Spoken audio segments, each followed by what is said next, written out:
Hey, Hello. we're on the interwebs. Happy Mean Girls Day and happy Full Metal Alchemist Day, if that's how you roll. I think we're muted. Choo choo. No, I'm muted. Not everybody Oh, else. okay. Just me because Okay, I but have now throat. hold on. Time out. We just started the show, and Chad is already asking me to fight them. I told you, I don't start this. And you know what? I've turned a new leaf, Chad. I'm not going to fight you today. I'm all about supporting you. I love Chad. You're all wonderful. My coffee arrived just in time for us to go live. Yay. Hey, it's going to Bella be a would good fight day. Sim. That's right. Bella would fight you. You know what? Bella is a sweet person and a wonderful role player. I'm sure that she would make a very interesting creative choice wherever Is this because Ray threatened to she. beat you up last night? What's that? Is this because Ray threatened to come to your apartment and beat you up last night? Anita, what the fuck? I told you not to tell nobody.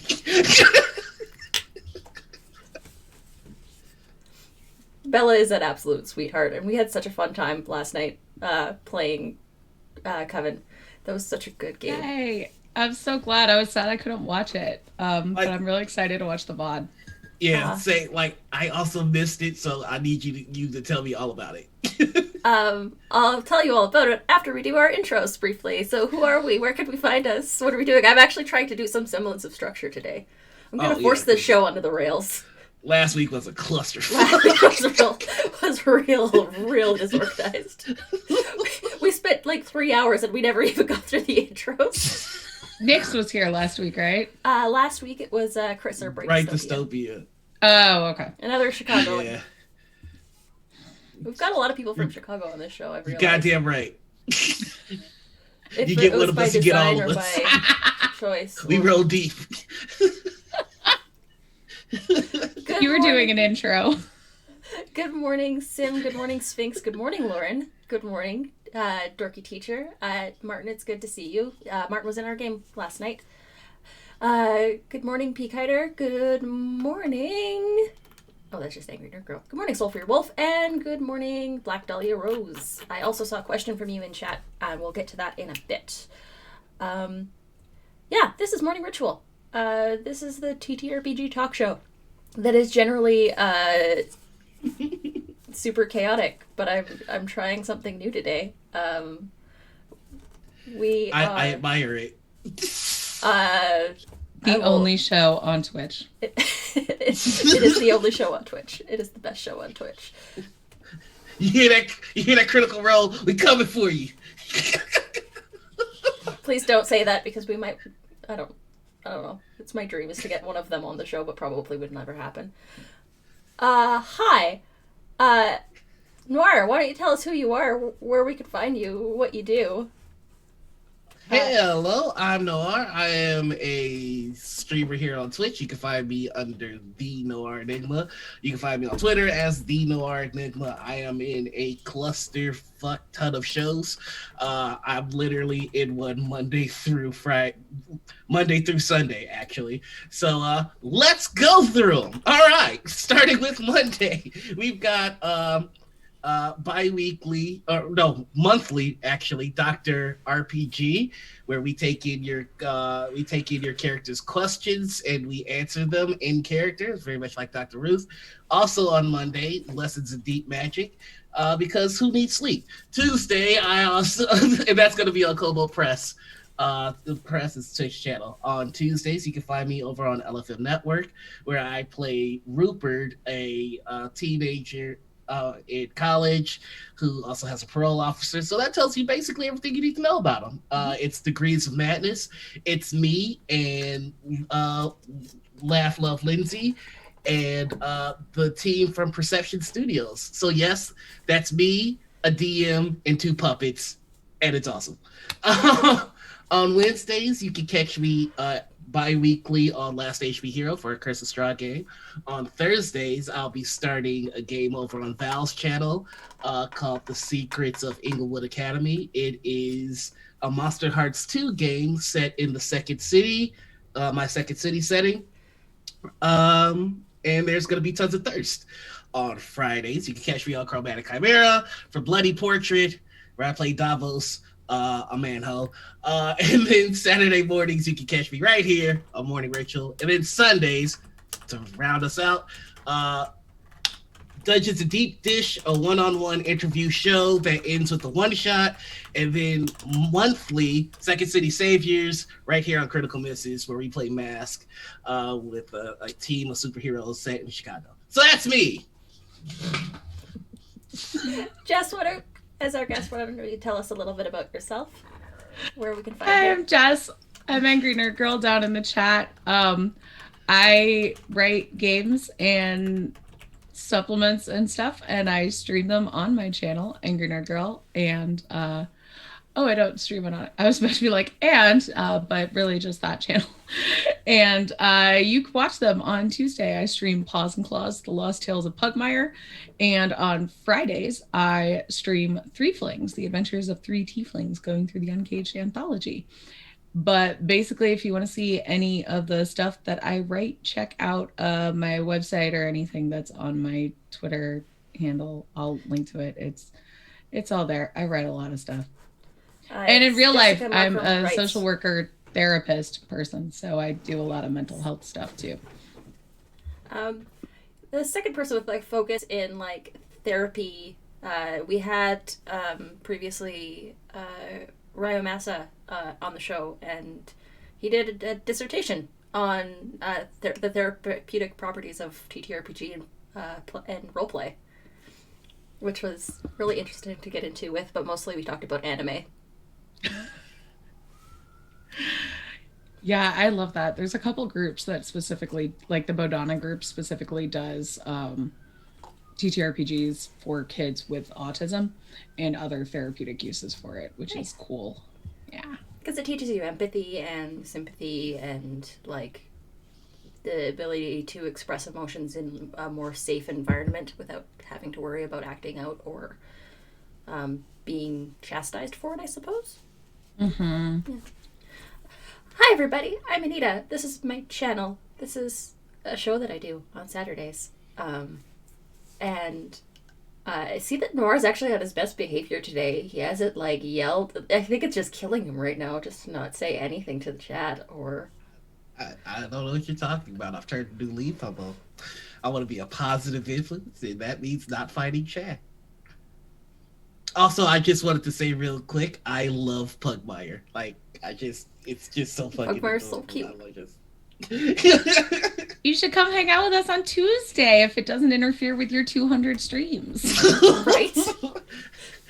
Look, I need to do all the streams so that one day I can meet Liam O'Brien and punch him in the face. That's the master plan. I'm just kidding. On best behavior, and then immediately goes for that. Shit! I mean, hug it's him. process. So yeah, last night we did play a game that Jess wrote, The Coven at the End of the Lane, and it was beautiful and wholesome and so sweet. We just played witches that were just decided to go out on the town because we had been stuck in the house for too long because it was way too real. The first tarot card that got pulled up was the Hermit. So okay. Can you give me like a brief overview of the mechanics here? Because I didn't make it for any of the character creation or anything at the end. I kind of came in the wrap up. So tell me what is this game? I'm very curious. Okay, I can tell you to the best of my knowledge, but the person that wrote it is in front of the creator. Man, did I put you on the spot? You've looked at it more recently than I have. That's fair. Let's say Coven at the End of the Lane was written for Witch Jam, which means that I pretty much wrote it. It was a weird one, actually. I will tell you about that. It uses tarot cards. So it does. Tarot cards and D6s. You each build a witch. There are 5 archetypes, and there were 5 of us, so it worked out. Each one of us picked an archetype, and we all meshed very well together in that way. So you pick a witchy archetype between enchanter, herbalist, goth. I'm trying to think of the other ones. There's the occultist, the modern witch, and the plant witch. I forget what I ended up calling That's the herbalist. Sorry, the hag. The hag. The hag. So yeah, we each had our own sweet witch girl. What was it? So I played the herbalist. Her name was Amaryllis Columbine, and she talked with a little bit of a vocal fry. Love it. Tarot cards and D6s. This is just the name of my new pagan metal band. Yeah, that's pretty good. So what it is you draw from the tarot card deck to set the scene and set the problems that your coven of witches will face. And then you can do spell work and cast different spells to create different effects to change the world around you, so that way you can, leave the house or deal with a neighbor that might not like that you don't bring the rubbish bins in. So there's you also build the house together, so it's like a weird thing in the house that okay. You know how there's always that like weird house in everybody's neighborhood when you're growing up that like the kids are like, that house is haunted, or like a murderer lives in that house. Is that a thing? That? Yeah. So that's like where you live. That's dope. Okay. Yeah, everyone lives in that weird house. I gotta tell you, from the collection of witches, I would immediately lean towards the goth witch. I'm going full. That was Bella. Witch. Fuck you. I mean, what I meant. What I meant to say. Oh, wonderful. That's great. Good for Bella. Good for her. So there's actually Her name was amazing. It was like Helga Death Coffin. Helga Sad Death Coffin. Yes. Helga's Death Sad Coffin. We had Amaryllis Columbine, which is my character. We had Kaya Wrath, which was Dorky Teacher. We had sorry, that's the wrong name. That's the name from the previous game. I'm blanking on the name of Alicia's character. It was Oakwood? Oakley. Like those. Oh, Oakman. Had to be Oakman because like those. Like Oakleys or sunglasses. And did she have all those Oakleys? I thought that was the joke. Yeah, she had some Destination Imagination sunglasses on. They were her role playing sunglasses. Ivy Oakman. There we go. Okay. And then it was like Penny. I forget the name of Ray's character, but yeah, it was. Check out the VOD. We were all wholesome witches. Yeah, I mean, I gotta say, it was very funny because I was able to check in like at the very beginning where you were introducing the game, and then I had to leave because I had a stream, and then I come back like at the end of my stream and I just see everybody just filled with feels and like basically internet hugging each other. And I'm just like, what the fuck happened here? It was so wholesome. Like, so you make the house. It's like, what kind of protection? You ask questions as a group and you all answer it. Everyone needs to be able to have yes and their way through it, because a lot of it, there's not that much dice rolling. At least there wasn't for us. So what kind of if you're not yes anding in TTRPGs, you need to get the fuck out. Polly. Polly was the name of Ray's character. But yeah, what type of protections does the house have? Wards, animal defenses, brambles. Why are the children afraid of the house? The reason why the children were afraid of the house was because Helga would stand in the window and yell poetry at them. Oh, God. And Helga, true to goth form, expressed herself through poetry. Polly Twigmouth, sorry. Such a good hag name. Helga Death Sad Coffin. Expressed the names were amazing. herself through poetry. Her poetry specifically was haiku. Oh my god. That's hard to keep up. Yeah, so Halka would yell poetry at the children from the window. This creepy goth girl that looks like a young teenager just staring at them and yelling poetry. So okay, I have to ask, one, as a game designer, what's it like watching people play your game? So I didn't get to watch the play like you. I had a stream last night and I Right. joined in at the very end for like the Feel Fest. I think I got there like a little bit before you did. Yeah, And I was just like, oh, I'm so glad they had fun. it was literally a couple seconds before. So yeah, we had 2 raids last night from your channel and then from Chromatic Chimera, one right after the other. Yeah. What did you just walk in on? You just walked in on the morning ritual, Doc. I don't know where exactly you popped in. But yeah, knock on the probably Helga yelling at kids through the window. Yeah. Yeah. But yeah, knock on the poetry door, whatever happens, happens. We also had wards like every step of the way. It was almost too many wards. That was why people would stay away from the house. I love Nix. Nix is just like, okay, but like I would knock on the poetry house door, whatever happens, happens. Yes. Yeah, the game is on itch and it's only $5, and yes, definitely please check it out. It's so good. Yes, do it. But yeah, our wholesome witches, you draw the tarot card to set the scene and figure out what challenges the witches will face. I drew the hermit card, which meant that we had all been cooped up in the house just a little bit too long. Yes, too real. Relatable Content in this feed. Nothing but relatable content here. I actually wrote a whole game about that. And so we decided that it was time for us to get out of the house and explore the town and get some new supplies. Our enchanter wanted some new crystals from the local geologist fellow. And we decided that we'd go on a picnic. It was so sweet and so wholesome. And then we tried to bless our picnic and summon Baphomet. Because we failed our spell work. Because we rolled a 1. Did you do any like combined magic spells? Yeah, so we were going to do a combined magic to do the blessing. Mm-hmm. So that we could bless our meal and just sort of thank the goddess for what we had together as people. And then we opened Alicia's character, Ivy, decided that as part of the... I actually have the PDF open.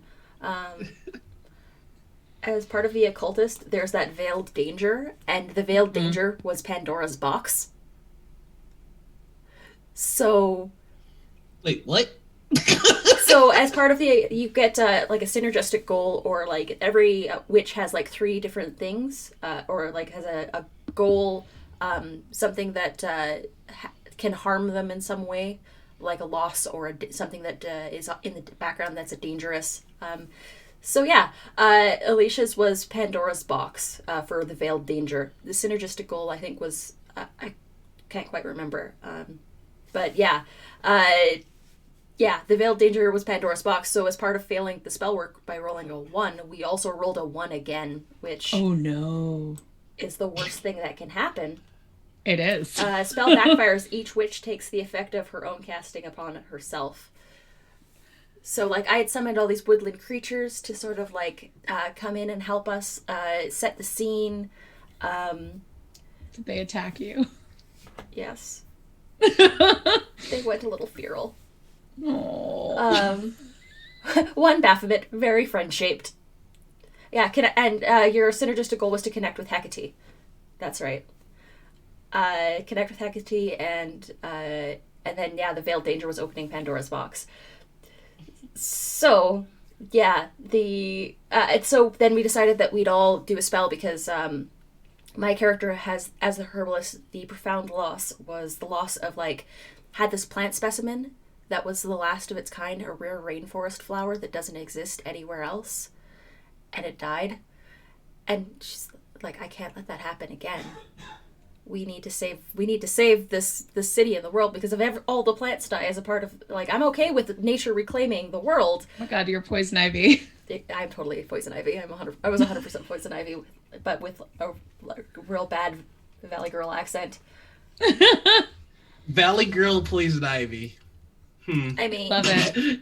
But also, like, with a touch of every single hippie girl that I've ever met in my entire life. Oh god. So, like, you really have to work with the universe and what the universe wants. You just have to listen. It's the flowing of clouds. It's the cry of a baby.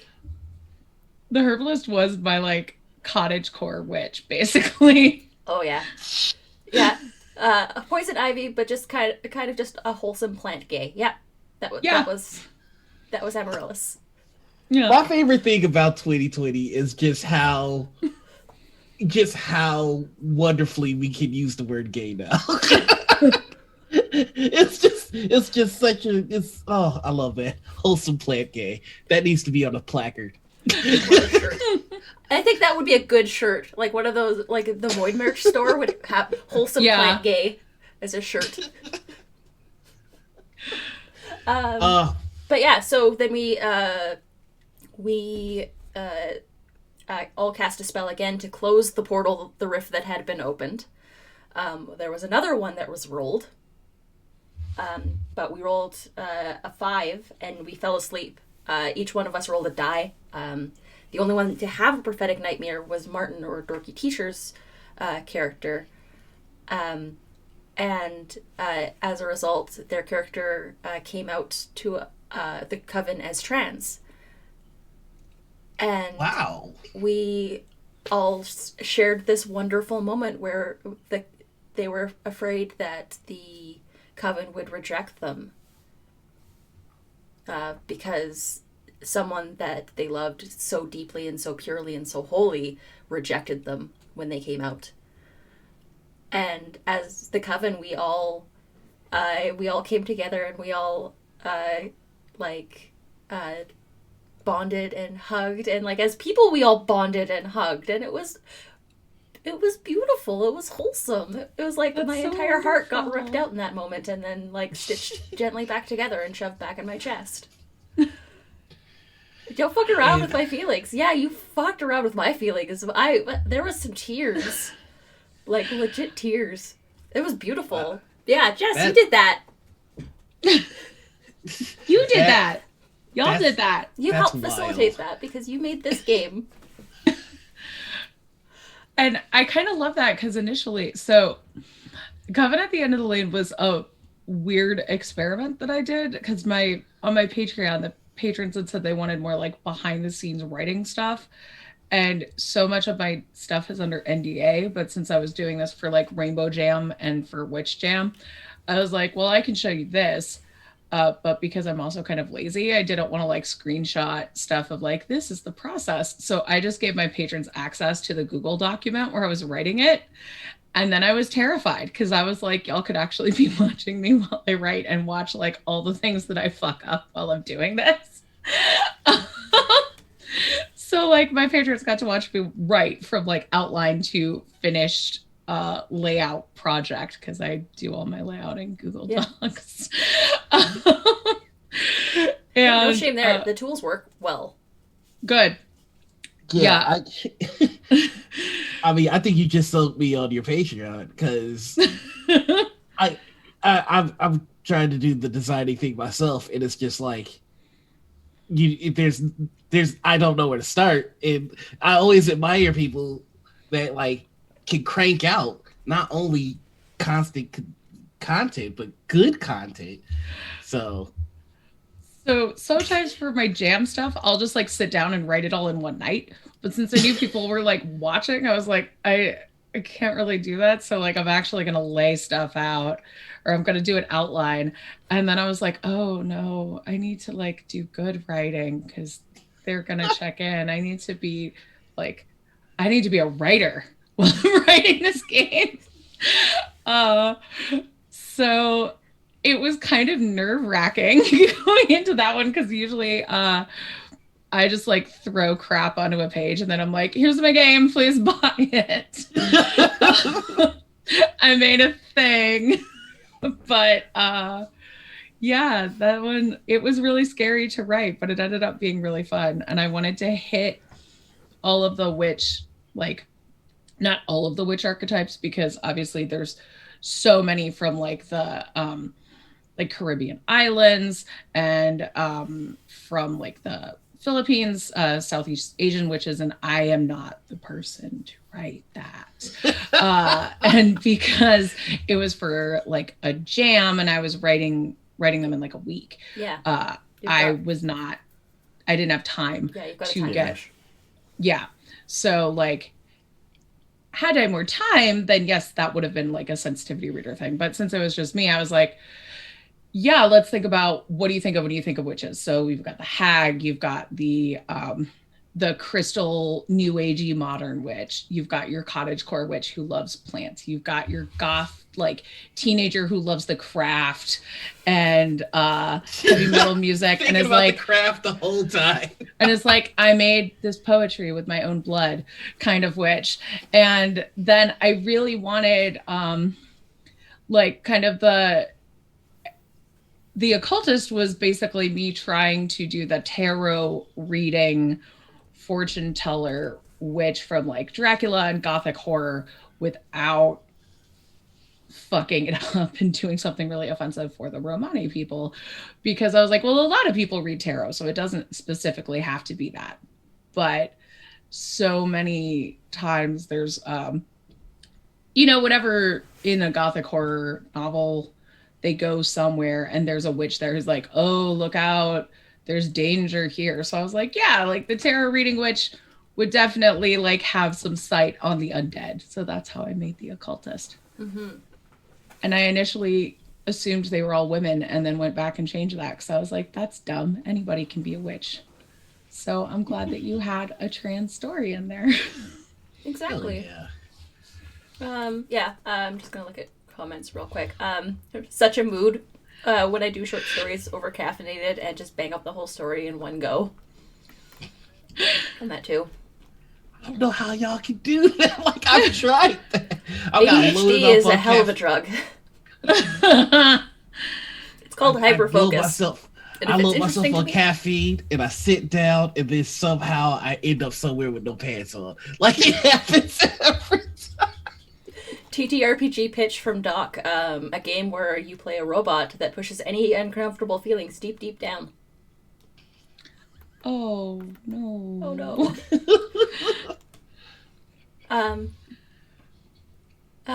Dahlia, my favorite thing is the trans community coming together and collectively deciding that the 3 classes for trans femmes are goth trans, catgirl trans, and cottagecore trans.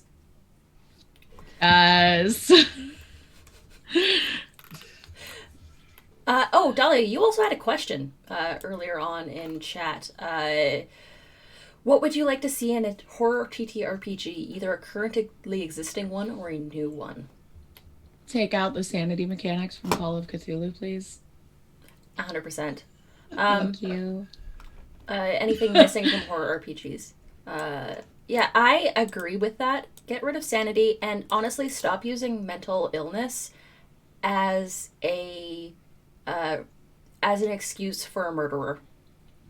Yep. Stop using mental illness as like a justification for someone being bad. Stop using disability as a way to denote that someone is evil. Like, oh no, he's the bad guy. He has scarring. He has literal scars or mental scars. I was just gonna. The only thing that I can add to that is I kind of want more creativity out of my horror genre in every facet: movies, TV shows, TTRPGs. There's a movie coming out right now that I'm very excited about, just because it's a new. It's 2 tired tropes, but they mashed them together into something very interesting. It's called Freaky, which is a combination of Freaky Friday and like Jason. so this Jason like killer goes to kill this girl, but they Freaky Friday. So Jason is now in the high school girl body, just being Jason. That sounds amazing. And the high school girl is in Jason's body, trying to get her body back. And so it's just like, I feel like there's we haven't gotten to the point where we have done all the ideas yet. We have gotten to the point where we have to do a little bit more thinking to make sure that we don't do ideas that have already been done. And and that takes a little bit more work, especially in the horror genre, because it's just like horror is essentially something's coming to kill you. It kills you or it doesn't. How do we flesh this out?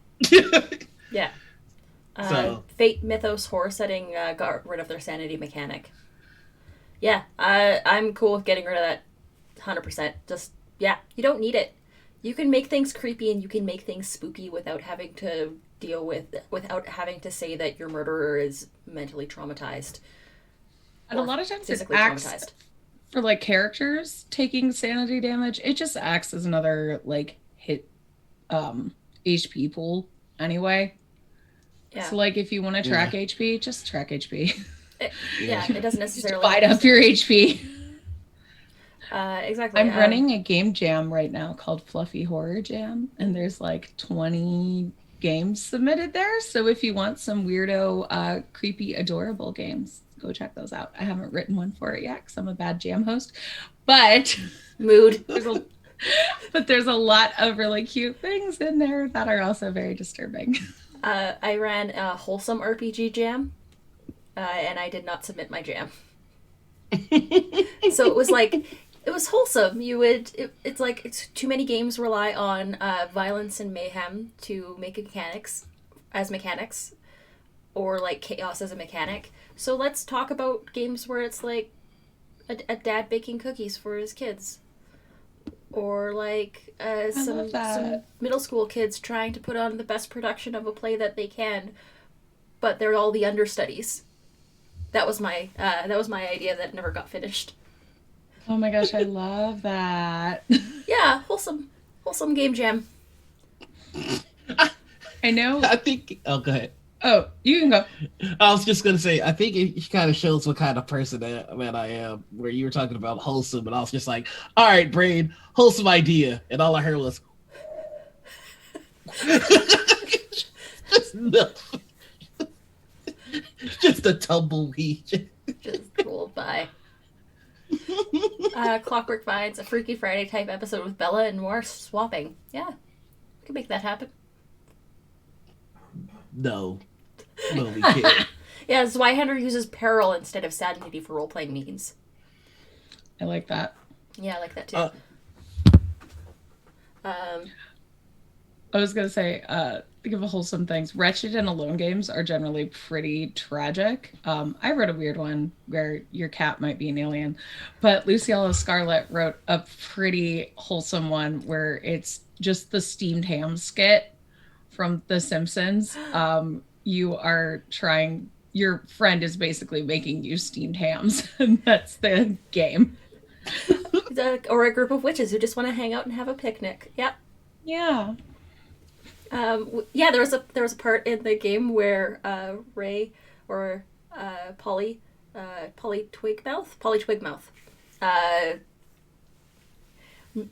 made each of us our dream sandwich as part of being.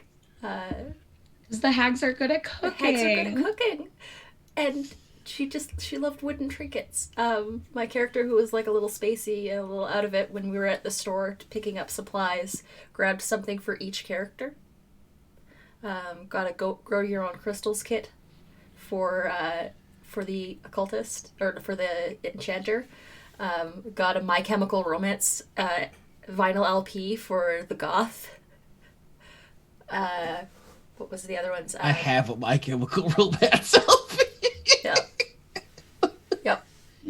Shit. We all described what our dream sandwiches were and just produced them out of a magical picnic basket. And then some demons. I remember in high school, I had to write a paper on love, and I wrote about a sandwich. Yeah. And I opened it with a George Bernard Shaw quote that was like, "There is no love more sincere than the love of food." He's right. It was a contest to see who could be the most wholesome in that game. That was the competition, was to see who could be the most wholesome. And Martin, they won that one. So I have to ask, have you ever come out with a game where you're just like, I don't expect this to do really anything. I don't expect many people to be interested in this, and have been surprised by the reception? Dumpster Fire, 100%. I just watched a live play of that a week ago, and it's partially because I put it in the bundle for the Black Lives Matter bundle, but that was one of those that I wrote in like a flurry of. It was. I literally have the line in there: "The world is your dumpster, so throw a bunch of trash in it." It's like a lasers and feelings hack where you could play as a possum, a rat, a raccoon, or a book. And you're all in a dumpster together and you're threatened by something that you roll for. But I watched a live play of it and it was so beautiful and weird and they had so much fun. And people like that game and I see people playing it and I'm like, why? This is a 2-page game about garbage. How does it feel watching people play something you made? I can't even imagine. I can't even imagine. Oh my god. Like, is that just a weird feeling, just watching people play something that you wrote or you made? It's cool because, like, I've seen a couple live plays of my stuff now, and they always do something different. And I love what the like players bring. There was only one time it really irked me, where there was like, it was for, and I won't say what it is because I don't want to like, call anybody out. No. But there was an adventure I'd written where I had specifically put women and non-binary people in, and I shouldn't have said, where I put people of marginalized genders, actually specifically orcs of marginalized genders, in positions of power. So like anyone you would go to in this orc tribe that you would talk to was like the lead hunter was non-binary, the leader of the tribe was a woman, the rival for tribe leader was also a woman, like the elder that you could talk to was non-binary.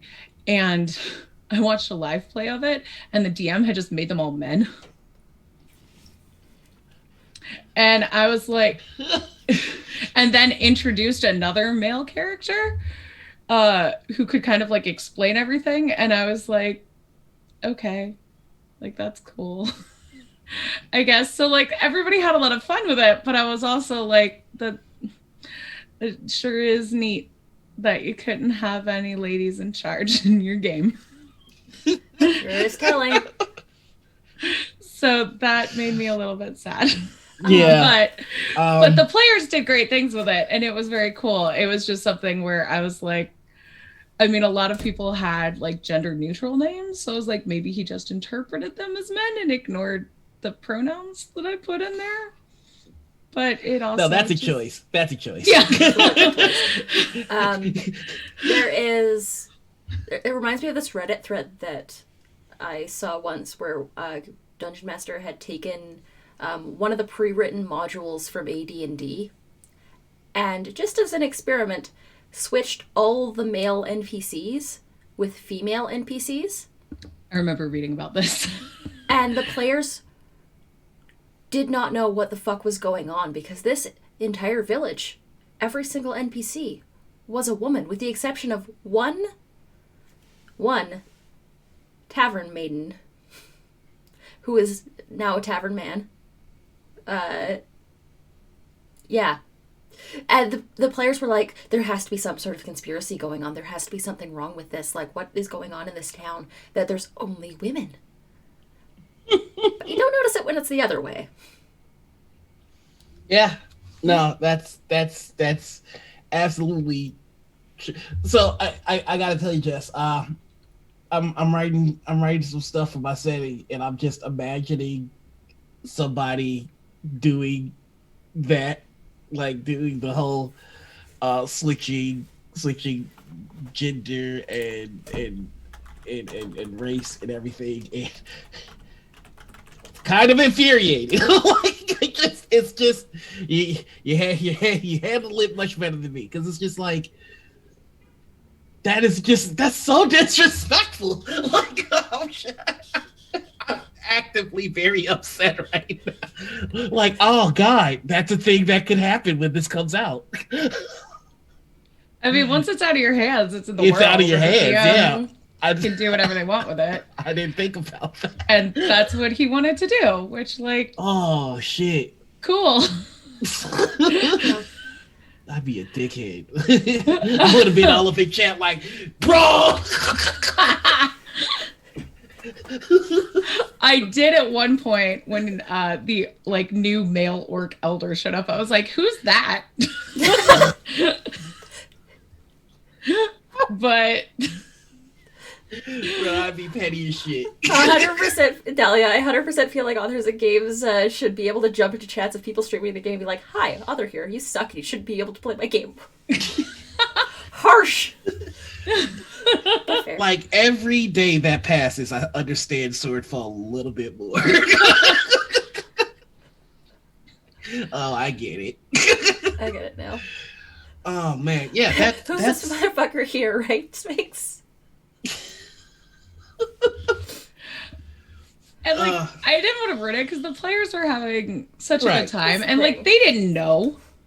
You know, the players don't know. And Yeah. it just seems like normal to them, right? For like the people in charge to be men. A lot of my adventures don't have any men in them at all, which I kind of do on purpose. But I have, yeah, I feel that. Yeah. All the Critical Misses adventures that I did for the in-play sessions, because I wrote about 14 or so one-shots. About that. Probably more. And yeah, I would always have a dramatis personae at the beginning, where you could list through all the NPCs, and all of them had a name, pronouns, and the minority were men. And yeah, make sure that you would include non-binary folks or people of marginalized genders. And yeah, if anyone tries to whitewash Swordfall, we'll go into a full rage. Yes, Dahlia. I mean, it kind of look. It makes sense that the author of whatever adventure game that you're playing, like we live in a world where it's just like we have to face the realities of what we're born as. And this world is not equal or fair or kind at all. So it's just when you're in a position where you get to create a world and you're the author of that world, like I'm a ball out. Like black people finna have a real good time. Women about to have a real good time.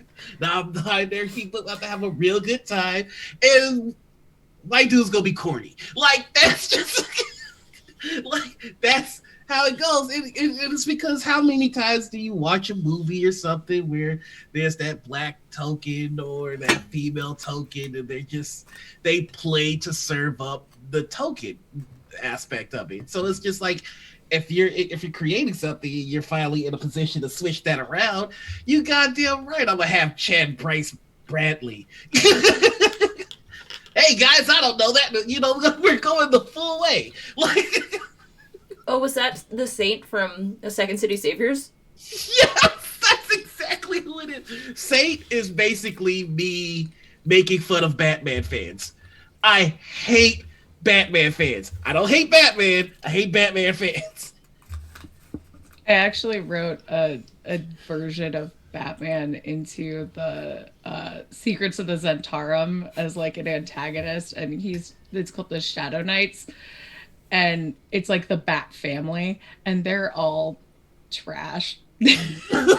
They basically are useless without their magic items. So if you kill any of them, like it's like finding a treasure hoard because they're just a normal dude without any of the gadgets. So like they're absolutely loaded up with gadgets. And like they basically have pack tactics as part of like the Bat family. I forget all of the shit they do. They can like disappear into the night kind of thing because they are the night. But yeah, but they're like basically just people, but they all have like 10 magic items apiece. Of course they do. So because their superpower is money. That's kind of what I did with the Saint. So I took the Saint is actually in my world is just I took real life billionaires. Like I took Jeff Bezos and I gave him an Iron Man suit, and I was just like, what would this person be like? And like utterly useless. Allegedly. He's got the money to buy all this shit. That does not mean he knows what he's fucking doing. So he's got all this cool kitted out shit. He just is a fucking moron, though. Who happened to have gotten really rich. Fuck rich people. Batman is a rich man who knows karate. Yeah. Yeah. That's it. Like, there's so much about the Batman mythos that just bothers me. There are people in chat that are like trying to fight you right now. Batman could beat anyone. Money is you see how power.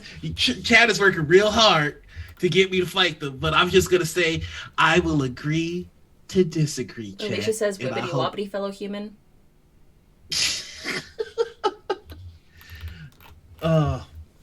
Yeah, just everything about the Batman mythos kind of pisses me off. It's okay, Dahlia. I like the character a little bit, but just Bat fans just are the absolute worst. And honestly, the fact that we live in a society that has a bunch of fucking billionaires. We live in a society. Yeah, we're going full Joker now. What do you get? We have a society that doesn't. I'm a white boy and I'm mad. I'm sorry, I fucking hate that movie, but I love it too. But yeah, we have a bunch of billionaires and not one Batman. What does that tell you? Because the billionaires can serve world hunger, but really they don't. Elon Musk is pretending really hard that he's Iron Man. I mean, yeah, I haven't seen not one Avenger, so all of them can kiss my ass. Maybe that's the point, Noir. You haven't seen them. You would never see Batman because he's the Knight. Fuck you guys.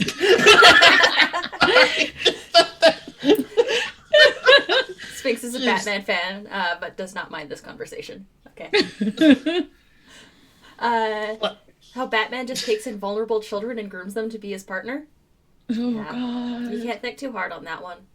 There's a reason why the Comics Code Authority exists, and it's because Batman and Dick Grayson Bruce Wayne and Dick Grayson shared a bed. Yep. That's the whole reason the Comics Code Authority exists. Also because of Wonder Woman, because it was very bondagey. Yeah, a whole lot of bondage. A whole lot of spanking. Yeah. It's like when you read someone's fic and you're like, I know exactly what your fetish is. Yeah. Or when you look at somebody's art and you're like, oh, you're actually a furry. Yeah. Nothing wrong with furries. I love the furry community. You can also tell that if he plays certain people's adventures, I'm just going to say.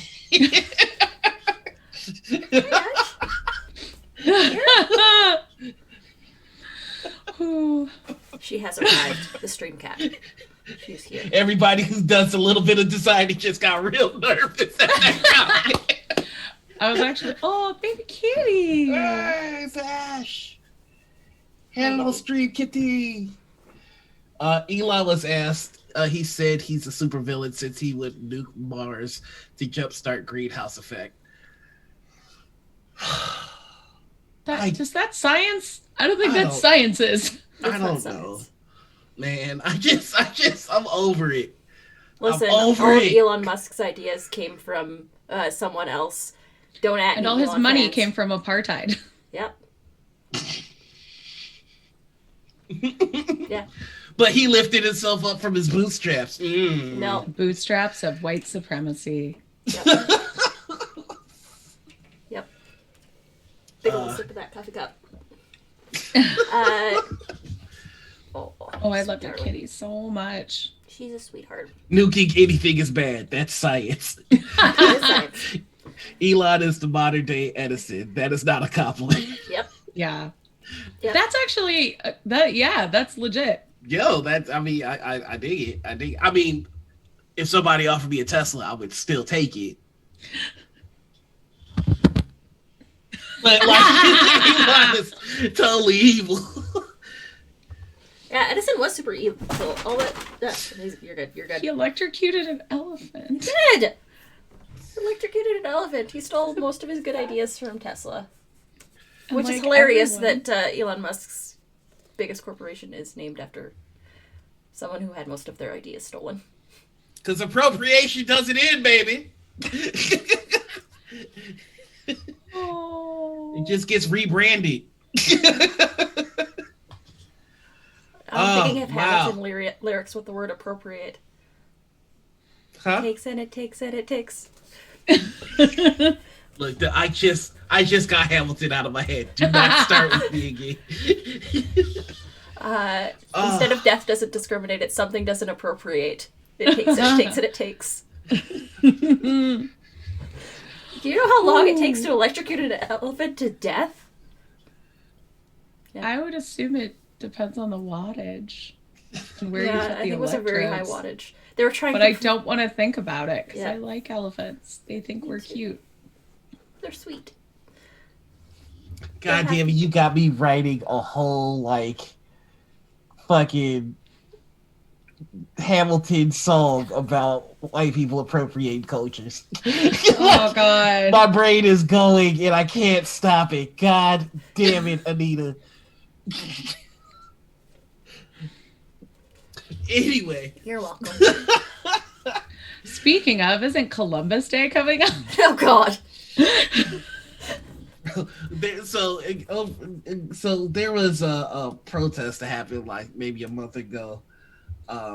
There's a Columbus statue by University of Chicago, and that shit was wild. And it got me thinking, like, because you see all these pictures of protests and motherfuckers have like heat rays and electric shields and shit. Why don't we have the Avengers? Like, look at all the gear that's out there. Like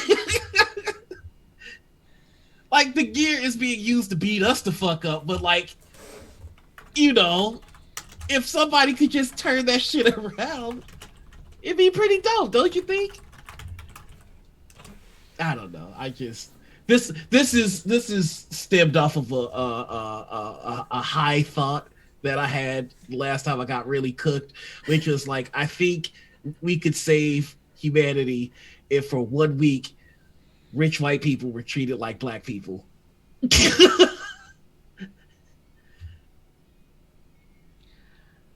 Maybe. This is why I need to not get high and talk about my high thoughts on the show. Just imagine just Jeff Bezos walking by his own business in a hoodie and him getting roughed up a bit for no reason. I think that would help the world. Yeah, Bude, all that kit's expensive. And people with means don't have the motivation to help. I've said this before. Jeff Bezos can solve world hunger. Every day he treat wakes up rich and decides people not to. like black people. Hashtag get it trending. Oh. Yeah, Columbus lived the rest of his life thinking he'd found the Indian Ocean Islands. He never stepped foot on American soil. Why do you celebrate him?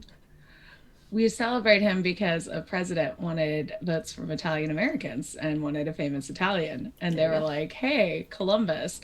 And Italians were like, no, he was bad. And they were like, Columbus discovered America. Yes, he is Italian. Let's do it. Yay, Italians. And now we're stuck with that. Yeah, that's like literally why. Nice. Thank you. Thank you for that. Yep. I think what pisses me off I think it was Roosevelt. I'm not sure. But Yeah, that was why, because there was a thing where they were saying there were no Italian Americans that had a holiday. And so they were like, Columbus, he's Italian. I think one of the things that pisses me off the most about like being taught in America is like we're missing such actual good history. Like it's wild how much that we don't actually know because we were taught horse shit instead. Did you know Canada And it's and the kind of US? scary if you think about it. Yeah, did you know Canada and the US almost went to war over a pig? No, did but that not. sounds about right. The pig war.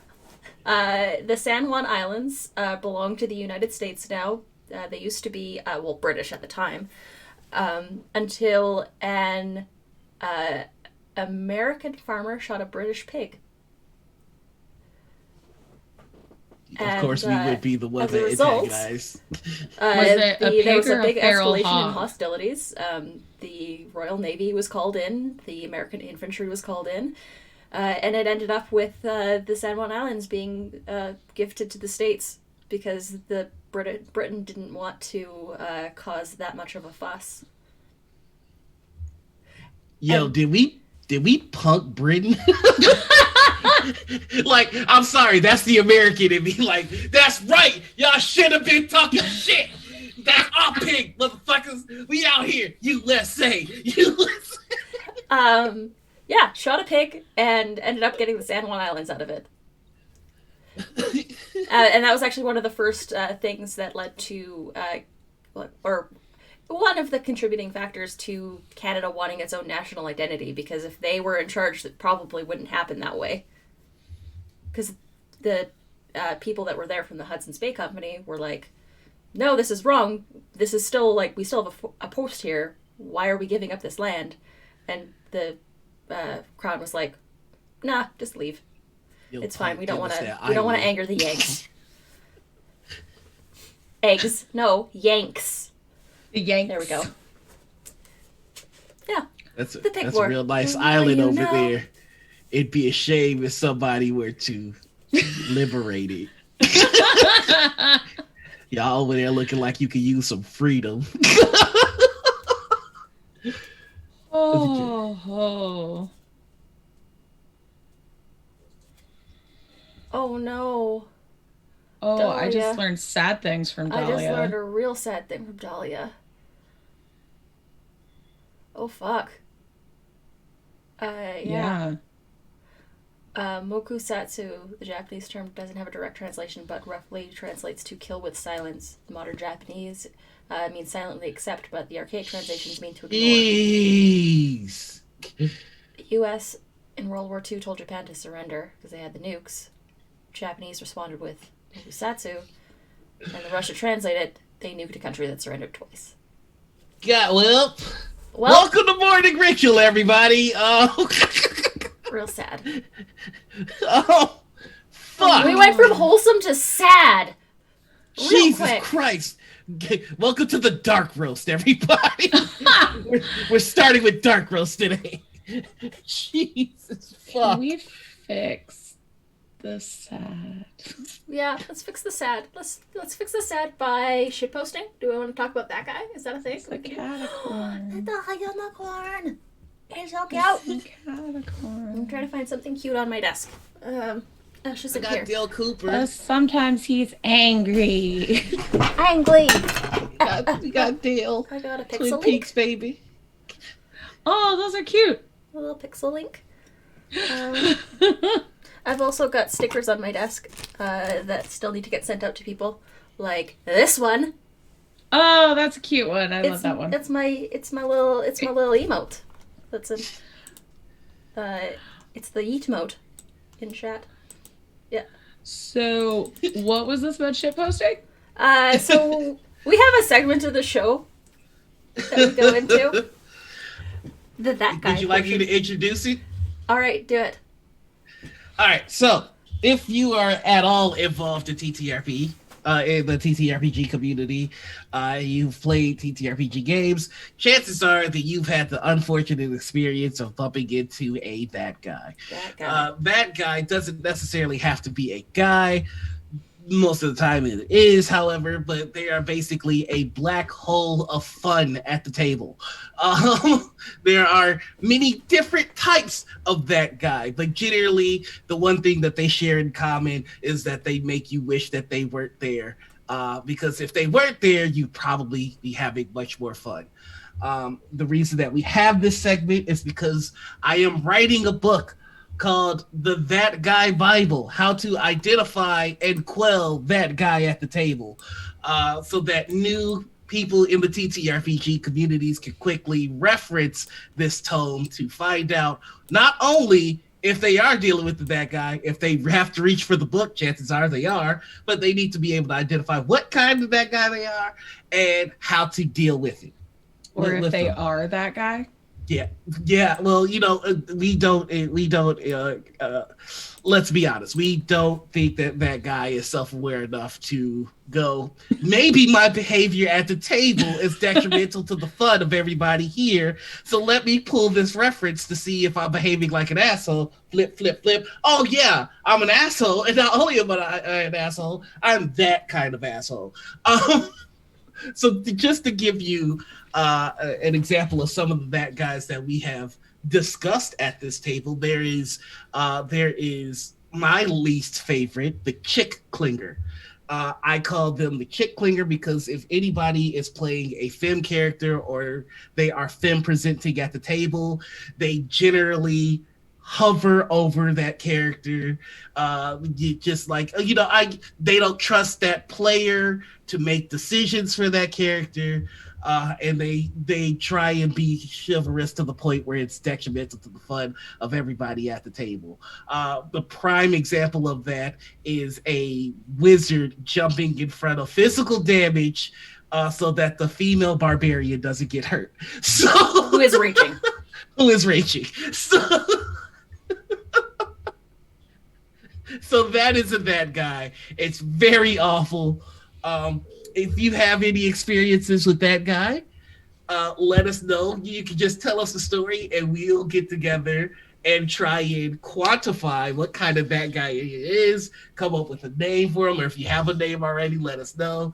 But just if you have played a game and you have just been like, I want this motherfucker to be ejected from the table, like I wish I had a button that had an ejector seat. We just get rid of them. Then I would love to hear it. I have two of those guys. Yes! The first one, I'm not sure if it counts because he didn't let me play because I was a woman. Oh, that definitely counts. That's the gatekeeper. 100%. I was gonna say I didn't actually get to play with him. I was midway through character creation. It was no, this is a boys' game. So that's why I didn't get to play 3.5. Yeah. So the other one, sweet boy, in the real life, in role playing, he likes. I love that sound in role playing. He likes. He's a white boy, liked playing monk characters, so he could do a stereotypical Asian accent. Likes playing spellcasters, but never using magic, so that he can attack things with a sword because it fits his character more. So he would run into danger and try and parkour and do all this roguey stuff. Because his character class couldn't be defined. And we were like, wait, what are you? Are you like a swashbuckler? Are you a pirate? Because he kept parkouring everywhere and falling and trying to stab things. And we were like, so are you a rogue? What is this? And the DM was like, he's a wizard.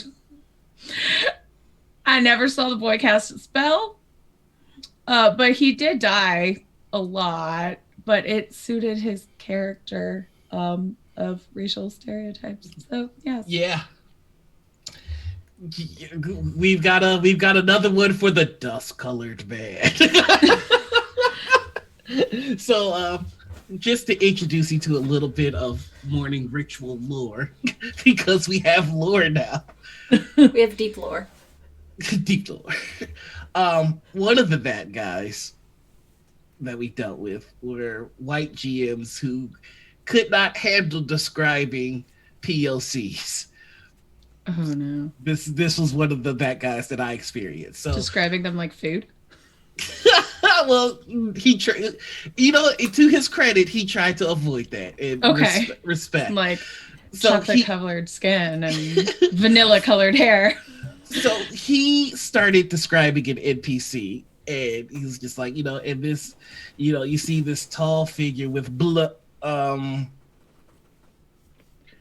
dust-colored skin, and he was just very uncomfortable. Dust or dusk? Dusk. So like the night. I love seeing people's reaction to this because it's just like it takes them a minute. Like it's usually the same reaction. Yeah, it's. Why not just say black? Overcompensating. Like, was he like purple and pink and orange or navy? Like dust colored? I would think like navy.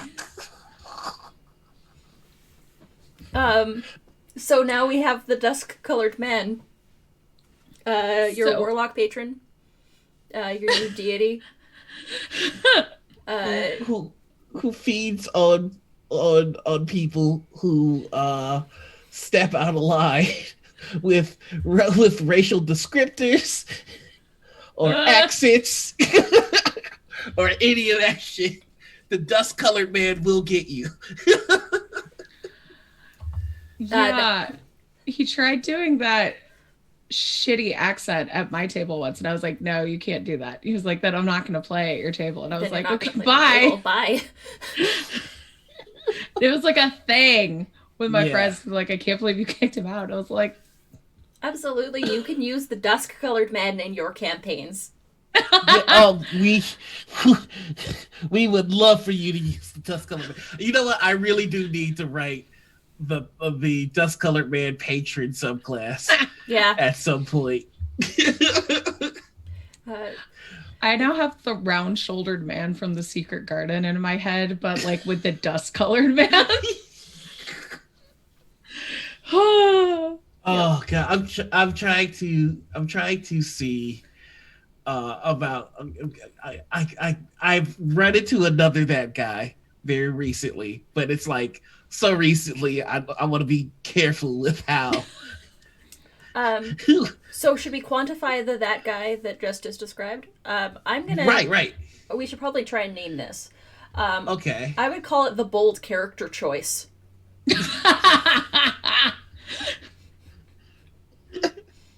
The bold character choice. I was gonna quantify him as what my character would do, but with like the random capitalization. What my character would do. I don't know if he was playing 5th edition, but if he wanted to be a rogue that cast spells, he could have just been an arcane trickster. We weren't playing D&D, so okay. I don't want to say what it was. That's fair. He's watching the show, but yeah, it wasn't D&D. So he didn't have like non-wizards didn't have access to magic. Got you. Which is why I was like, did you just roll really badly, like on your stats? Like, why are your sword attacks such shit? And it was because he was a wizard. Patron ability appropriation. Once per day, you may cast a spell from another class's prepared list so far as you can see them and are within 30 feet. This consumes the spell slot equal to the spell's cast. Yes! Yo! Are we making this together right now? Are we building this? Oh, I love it.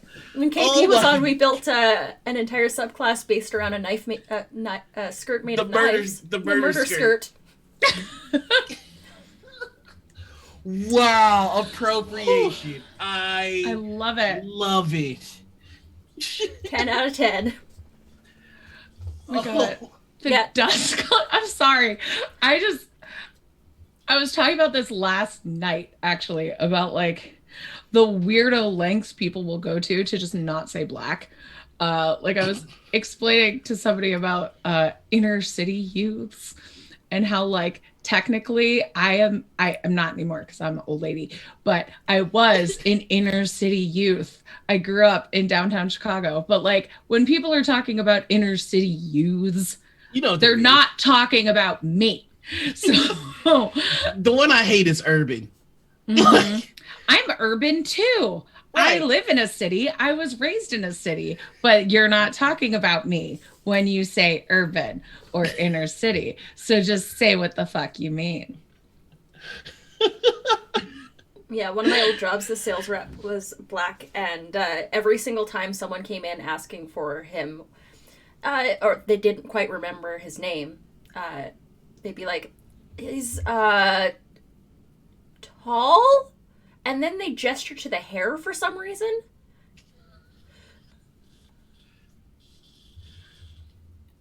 So, I my name is Justin, which is a very common name, and I have been in a lot of college courses and jobs where there are multiple Justins.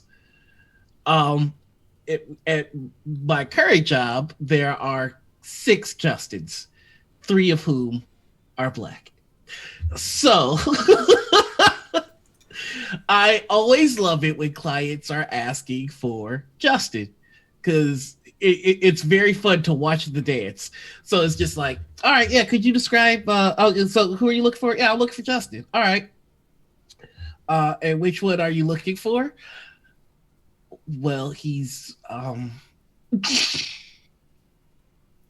short. Okay, cool. So me and two other Justins who are also very short pop up. The other one is black, and then the other one is white. And it was just like, well, he's also um, does not have long hair. So there goes the Is it just like white an He hair. elaborate likes game of Guess macaroni Who? and cheese. Say it, you coward. Say the word. He's dusk colored. This situation does not end unless you draw forth your courage.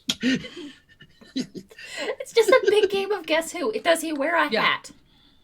I was just thinking of girl talk. He looks cool in whatever he wears. He's not wearing a hat.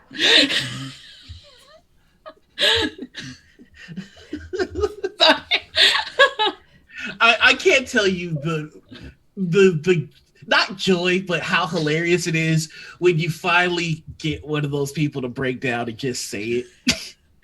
because they will not hide like just how fatigued they are. It's just like he's black.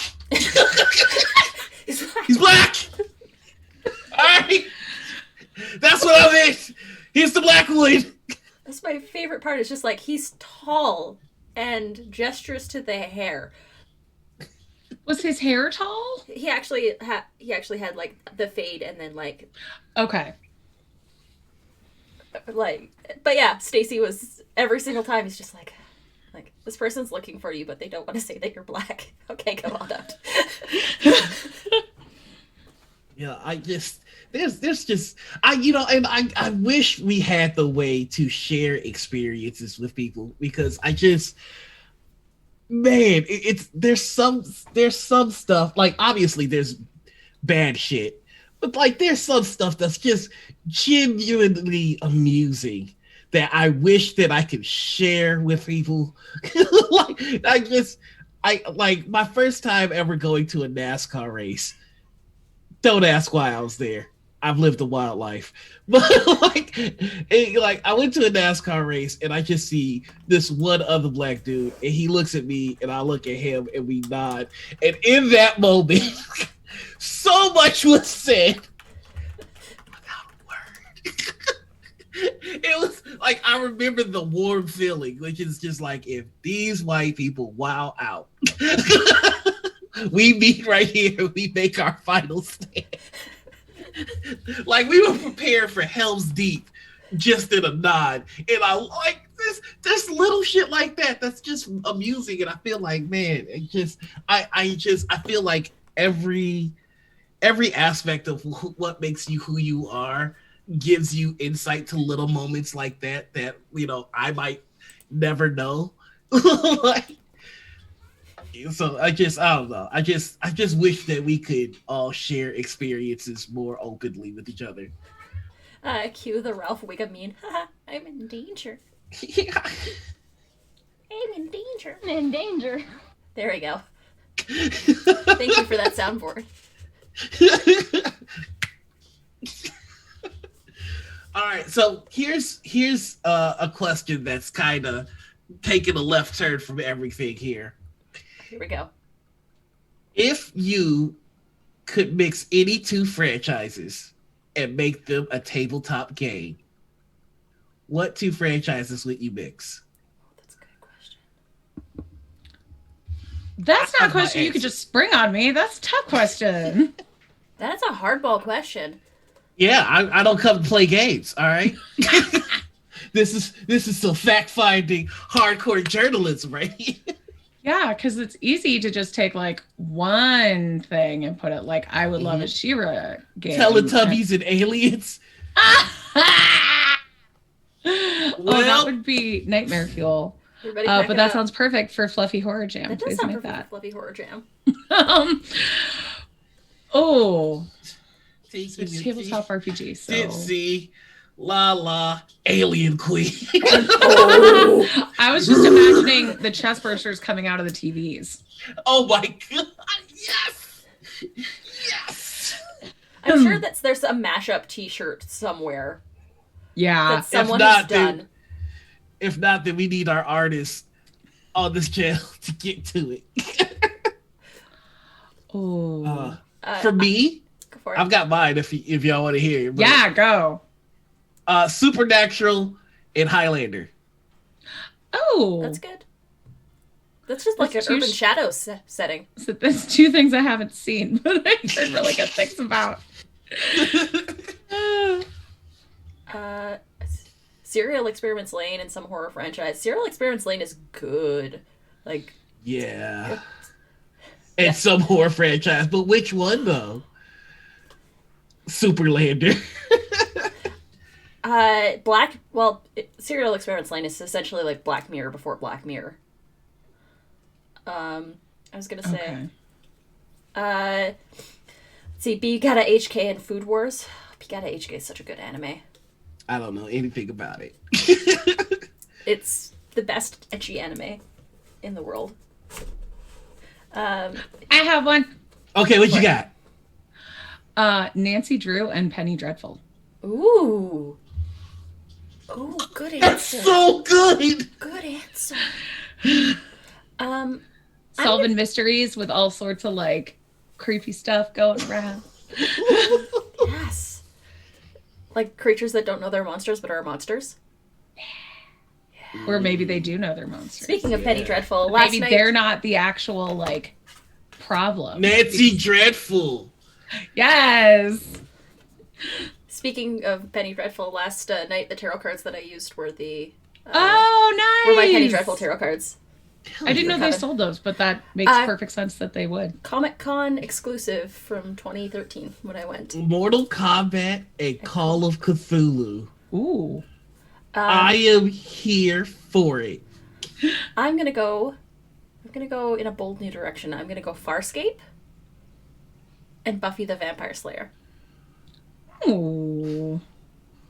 In space. Yeah, Buffy in space. Buffy in space with weird aliens. Oh, with John Crichton, the quips would never end. Yeah. So that's kind of like Firefly, but with aliens. Murder, She Wrote, and Stranger Things. Oh, that would be great. That would be so good. So good. That would be really good. Okay, y'all making me want to step this up. Hold on. Game of Thrones and Golden Girls. Let's get it. Ooh. So would each of them be in charge of their own house? Oh my god. House Or would Blanche. the Golden Girls be their own house? I think each Golden Girl would be their own house. Yes! Like Sophia remembers.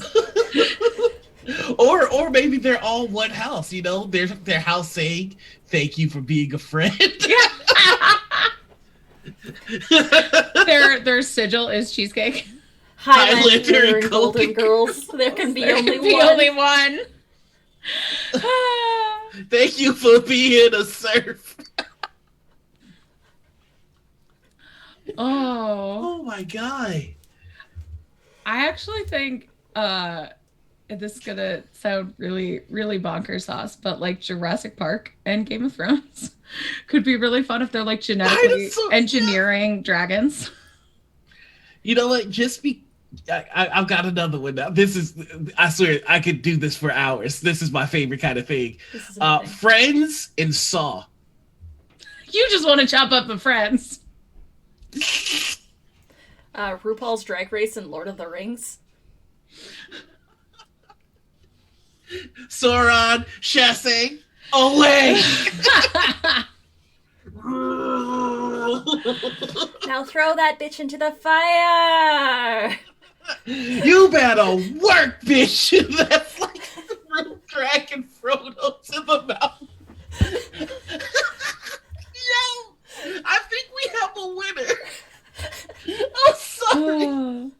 RuPaul Drag Race and Lord of the Rings just works. Work. I cannot be killed by a man. Bitch!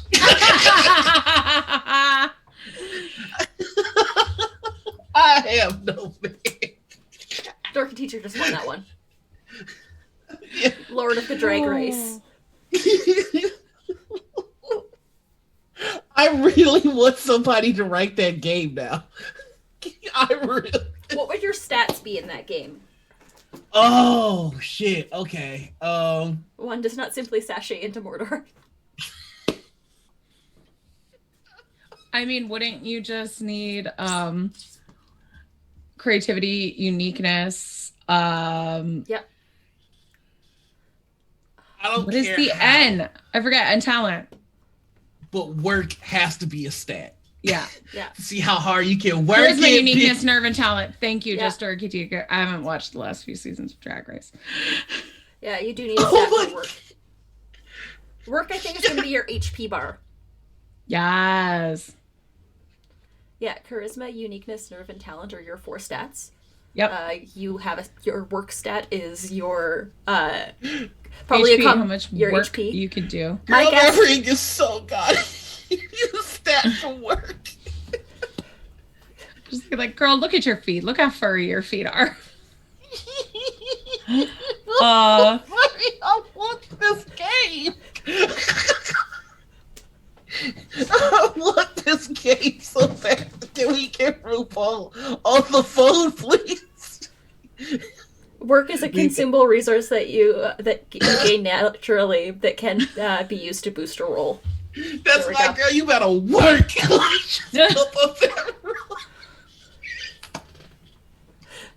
You have my lashes, my wig, and my pads. Oh. I'm so sad. Fellowship of the Queen.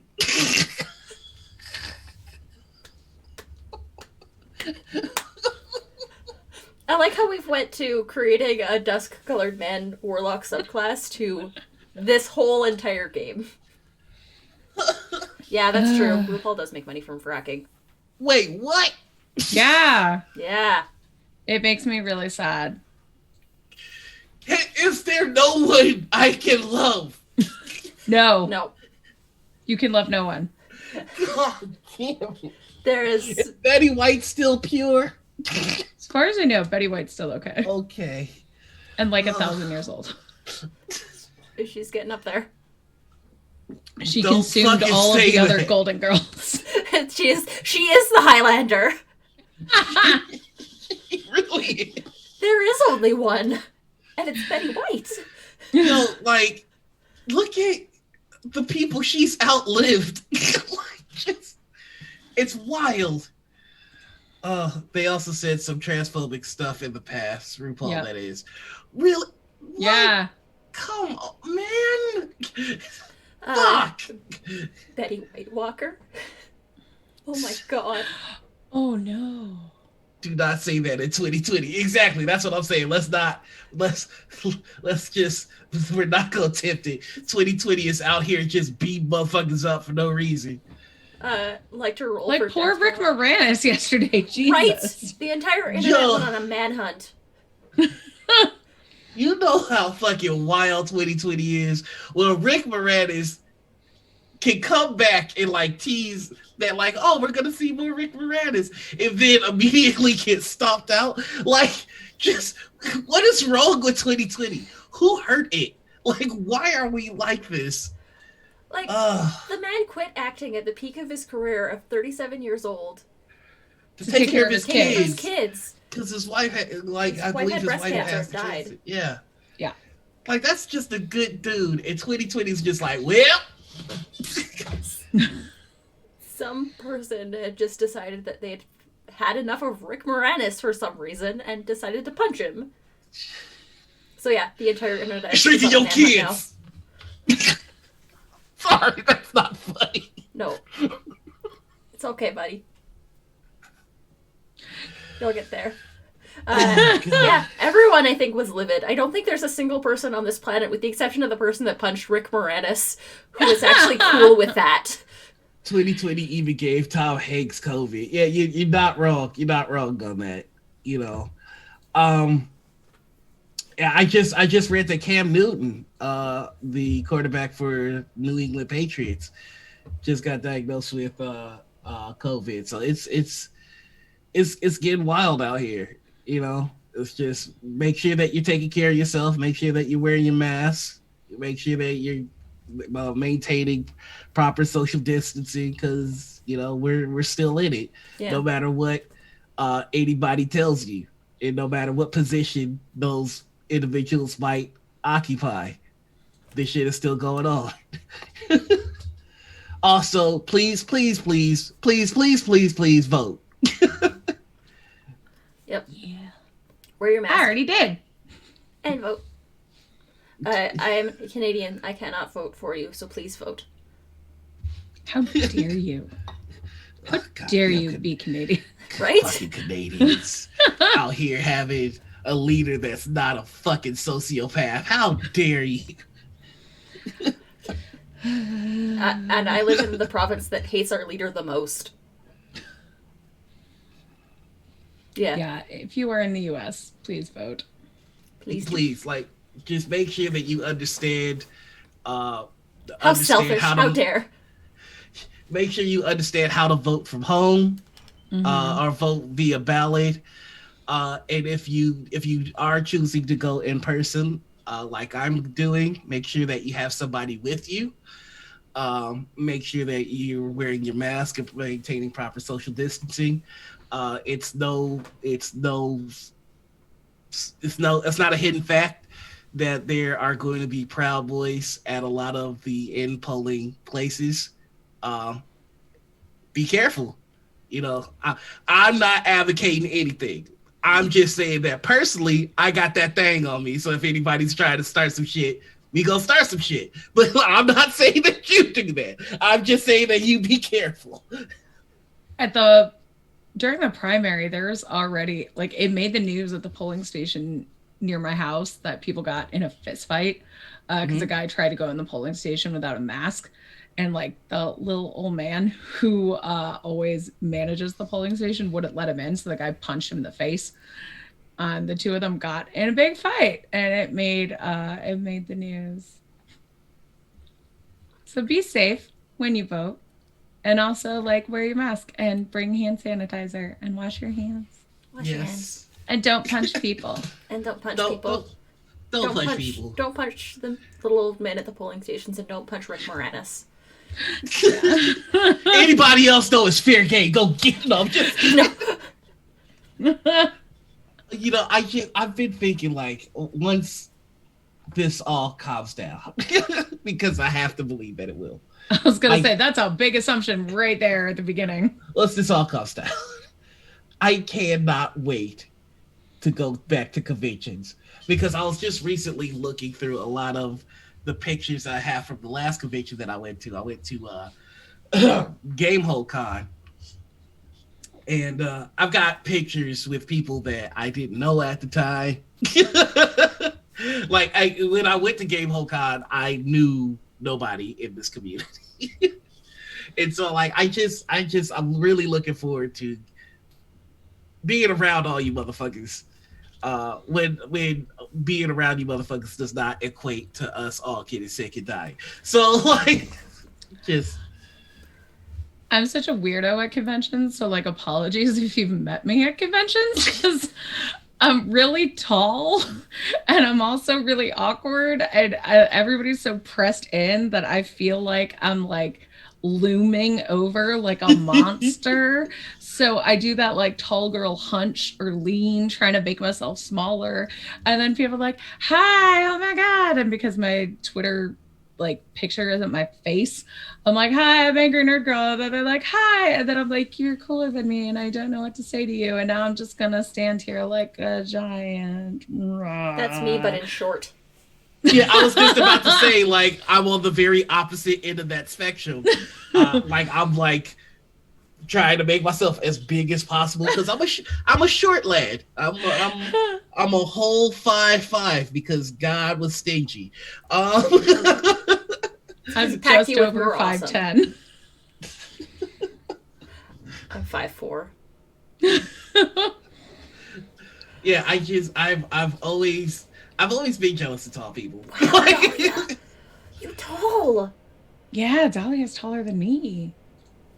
God damn. Damn. Yeah. I hope you don't wear those heels at conventions though, because that is exhausting. Yes. Last con that I went to was Gen Con. I've only been to Gen Con once, but I didn't go properly. Like I went to the shops and then dipped. It was like a spur of the moment kind of road trip deal where it's just like me and a friend were really determined to get kilts. And then we got there and there were no kilts and so we left. Amazons unite. I feel like I might have actually spoke to you briefly, Jess, at Gen Con. Maybe. I was there. There was a lot of people though, like that I think So we many talked to over people the course there. of the weekend. Maybe. Yeah, I was at Gen Con, and then the most recent one I was at was PAX U. Yeah, that was like just after Uncaged released. Yeah. Yeah. Yeah, I moderated the panel. I wasn't there for the panel, but I think I was talking you like there was that little outer courtyard place. I know at least I was talking to Sam Darcy. Oh, yeah, we were all like... Yeah, you were all hanging out there. Yeah, I think I met and talked to you for like 2 seconds. I had blue hair at the time. But yeah. Huh. So I've got another question, steering off in another direction again because I'm off. I don't have my coffee today, so who knows what's happening. So imposter syndrome is a very real thing. Wait, you were there too, Alicia? Wait, Alicia was there? At Gen Con?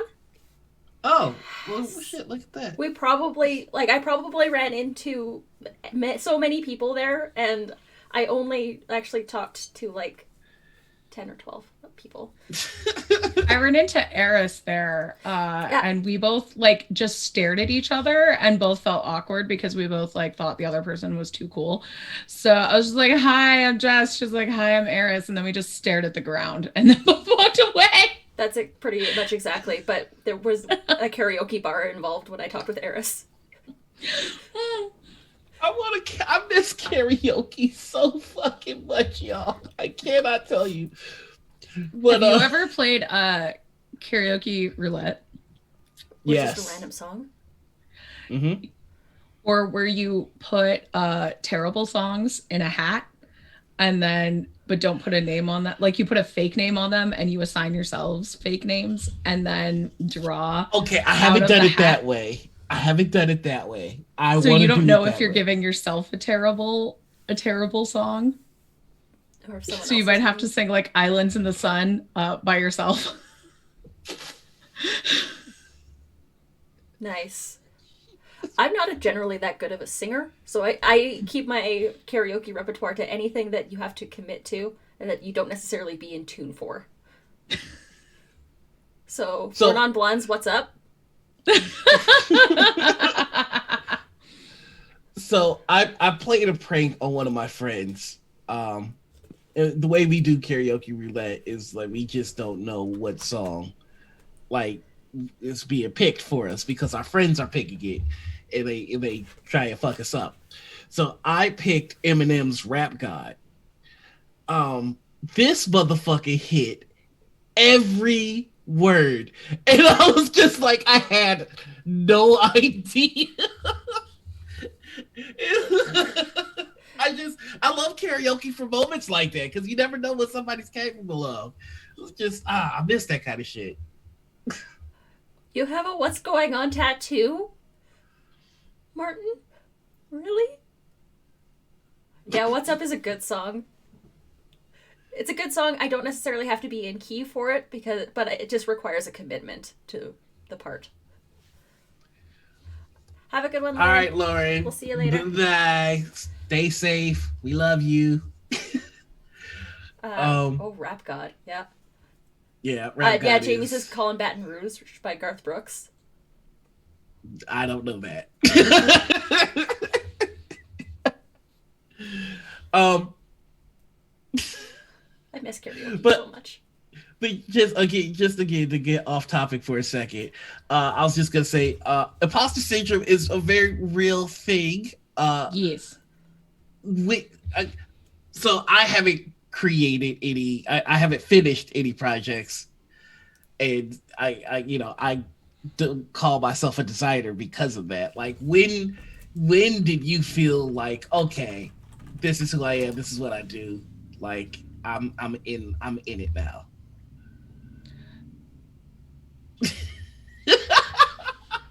The first thing I ever wrote for was Uncaged, Mm-hmm. and it blew up immediately. So I definitely had imposter syndrome there. I was like, everybody's going to read this and then find out that mine is the worst one. And they're going to read all of these things and be like, wow, this is all great, except this one piece of shit right here. And I remember a lot of us were talking in the Discord about it that day because, like, Ashley was telling us it was going to be successful, but we had no idea it was going to like explode Yeah. that day. And then, like, I cried the day it came out because I was like, they're going to find out I don't know what I'm doing. Because I'd never written for a game before, ever. And then Really? ever. No, I just pitched on a whim and I didn't think I'd get in. So I sent Ashley 2 pitches and she was like, well, I like them both. So you can do both or just pick one. And I was like, I'll do both. So that's what. uh, and then people started asking me to write for their stuff.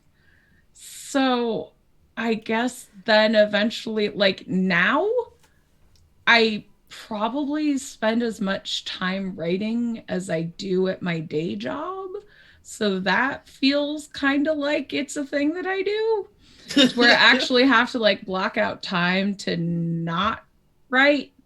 And Paul says he has the worst adventure in Uncaged, and he's lying. Shut up, Paul. You are good. um, um, but yeah, I like actually have to consider like when I take on projects and be like, can I do this? Because initially my thing was like, yeah, whatever, it's fine, I'll do the things, I don't, whatever, I like making money on my hobby.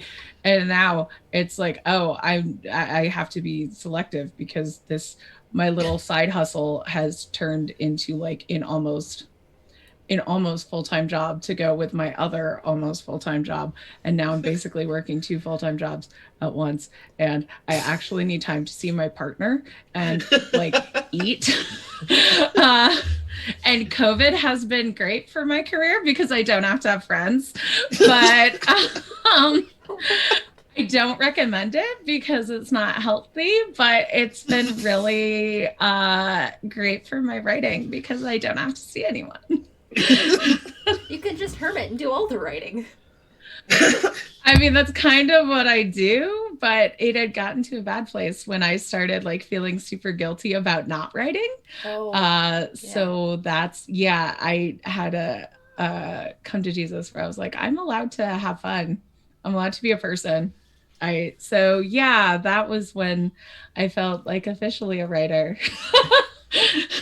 So I, I have to say I appreciate hearing that story so much because like one of the things that's consistent with like talking to all the people that we've talked to in Morning Ritual and all the other shows is just like, all right, so when we found out you had you on the show, like I freaked out. So I was just like, oh my god, like why? Right. See, like that's just it. Like everybody's reputation, like your reputation, like Uncaged is for real. Like that's like yeah. oof. And then like you're also an indie winner and like you're just out here and you're hustling and you're grinding and you got a name. I'm like a baby Annie winner. Like I'm a teacher in the RPG Writers Workshop, and the RPG Writers Workshop won the Annie. So I have like 1/18th of an Annie. See, but that's how it looks on the other side of it. Like having received it, that's how you perceive it. But on the like on this side of it, it's just like, oh fuck, you like said Encaged the 80 winner and I'm like and you look at the credentials and it's just like fuck.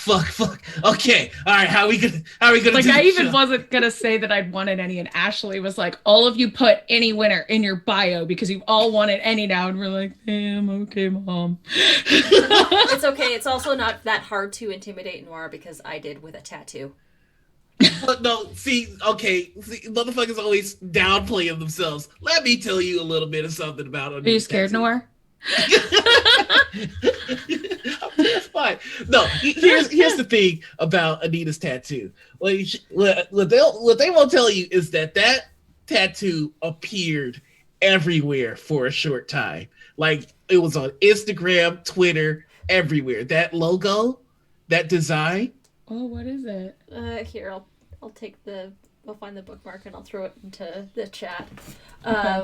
It's my Critical Misses logo. So it's the logo for that. Oh, okay. Oh, yeah, I saw you posted that. You had that tattoo. And it's watercolor. And before I had ever met Anita, I'd seen that logo a few different places, and I'm like, okay, I don't know what this is. And then I find out that I'm in a game with this person, and then I go to their page and it's like the logo and it's just like, oh, this is the person that created that logo. It's also my banner.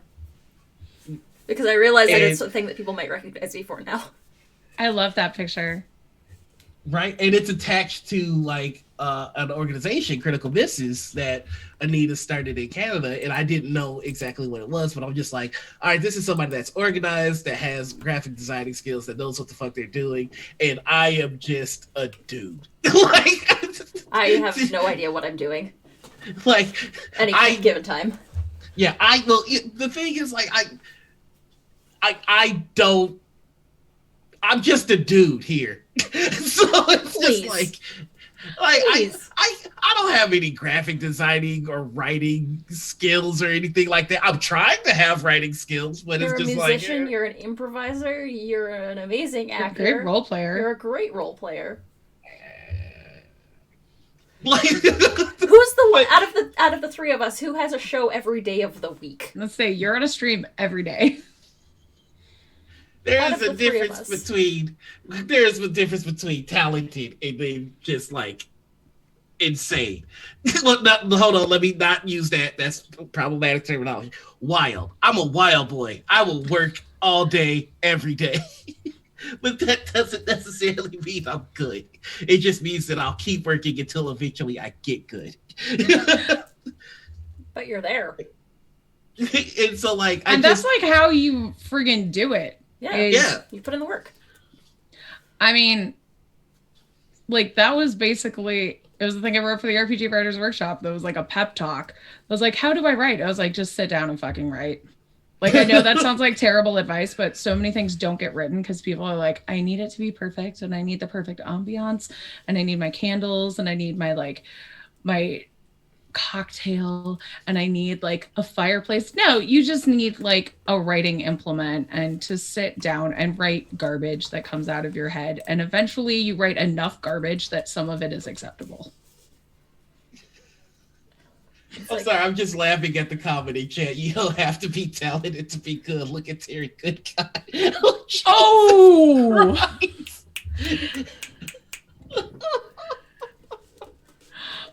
Yeah. I'm sorry, I'm a Terry Goodkind fan.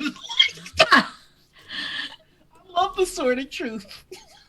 I just watched okay. I'd never heard of Terry Goodkind, and then I watched a video from a YouTuber I like that was like, The Sword of Truth is the worst thing I've ever read. And I was like, what is this book? I am just a white man on the internet, but somehow people follow. What do I do? That just kind of comes with being a white man. So Terry Goodkind, he's the writer of the Sword of Truth series, which had for a brief time a TV show which introduced me to the Sword of Truth series that I absolutely love. Huge Ayn Rand fan too. Don't do this to me. He is. He loves her.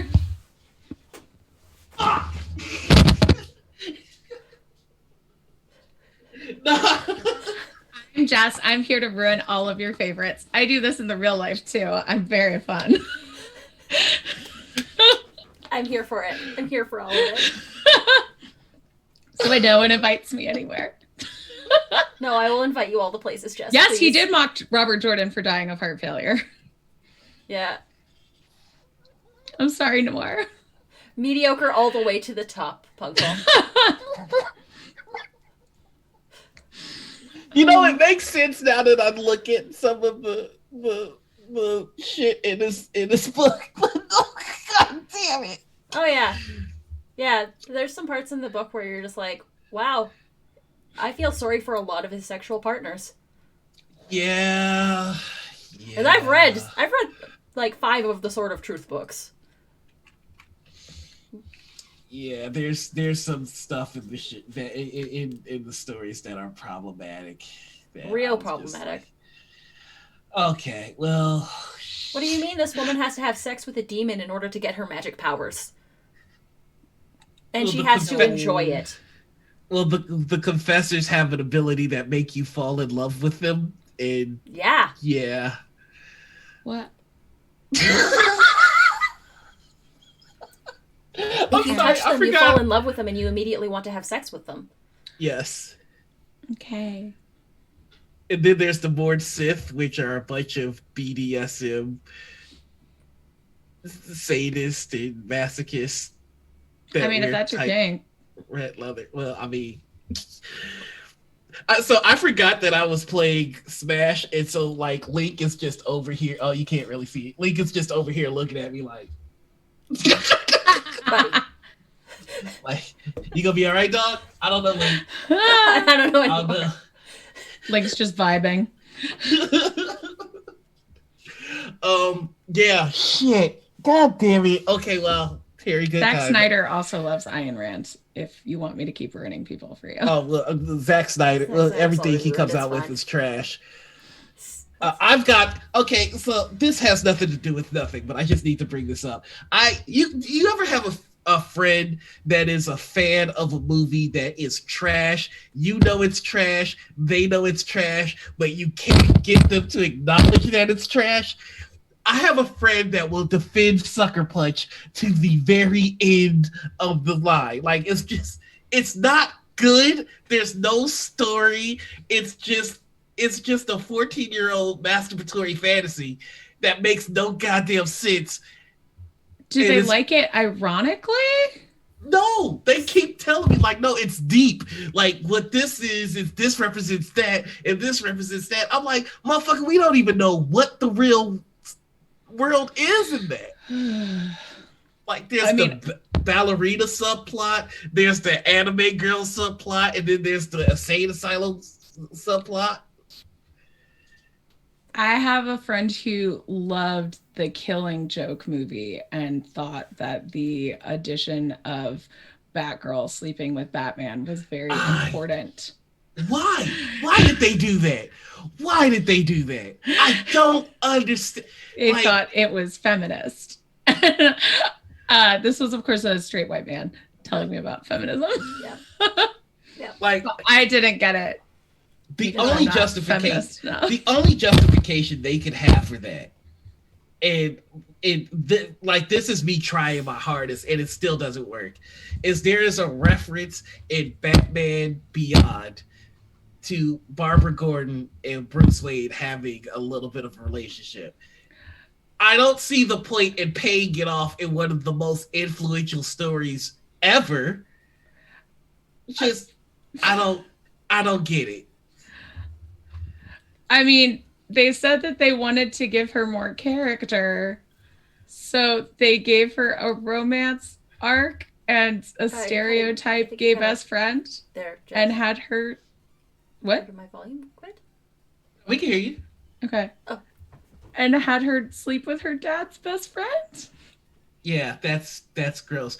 I mean, a just dorky teacher. I am also a huge fan of the Underworld series, but that's because I have a love for werewolves. It is the only series that I feel like tries to give werewolves props and not just have them be like mindless beasts, vampires. Jamie is love Back to the Future Part 2, but it does have some issues. The fact that Robert Zemeckis never intended to have, it's like, if I knew there was going to be a second movie, I wouldn't have put her in the car. Yeah. Wait, what? In the second Back to the Future movie, they just erased his love interest. Jennifer. They just erased her mind. They set her down on a place somewhere and they just abandoned her. Because Robert Zemeckis never intended for a second movie to happen. They were just going to fly off into the sunset. That was it. And then the studio was like, let's do another movie. And then instead of writing a character for Jennifer, they were just like, let's just leave her. Yeah. Let's just make her faint and then leave her. Elizabeth Shue deserved better. I agree. But it's still a good series of movies. I'm okay with it. I love Back to the Future. I have only seen part of the first one. Wow. It's so good. I can tell you where I opted out. Yep. When the mom was hitting on the son. If you can't get into a mother's love for her son, I don't know what to tell you more.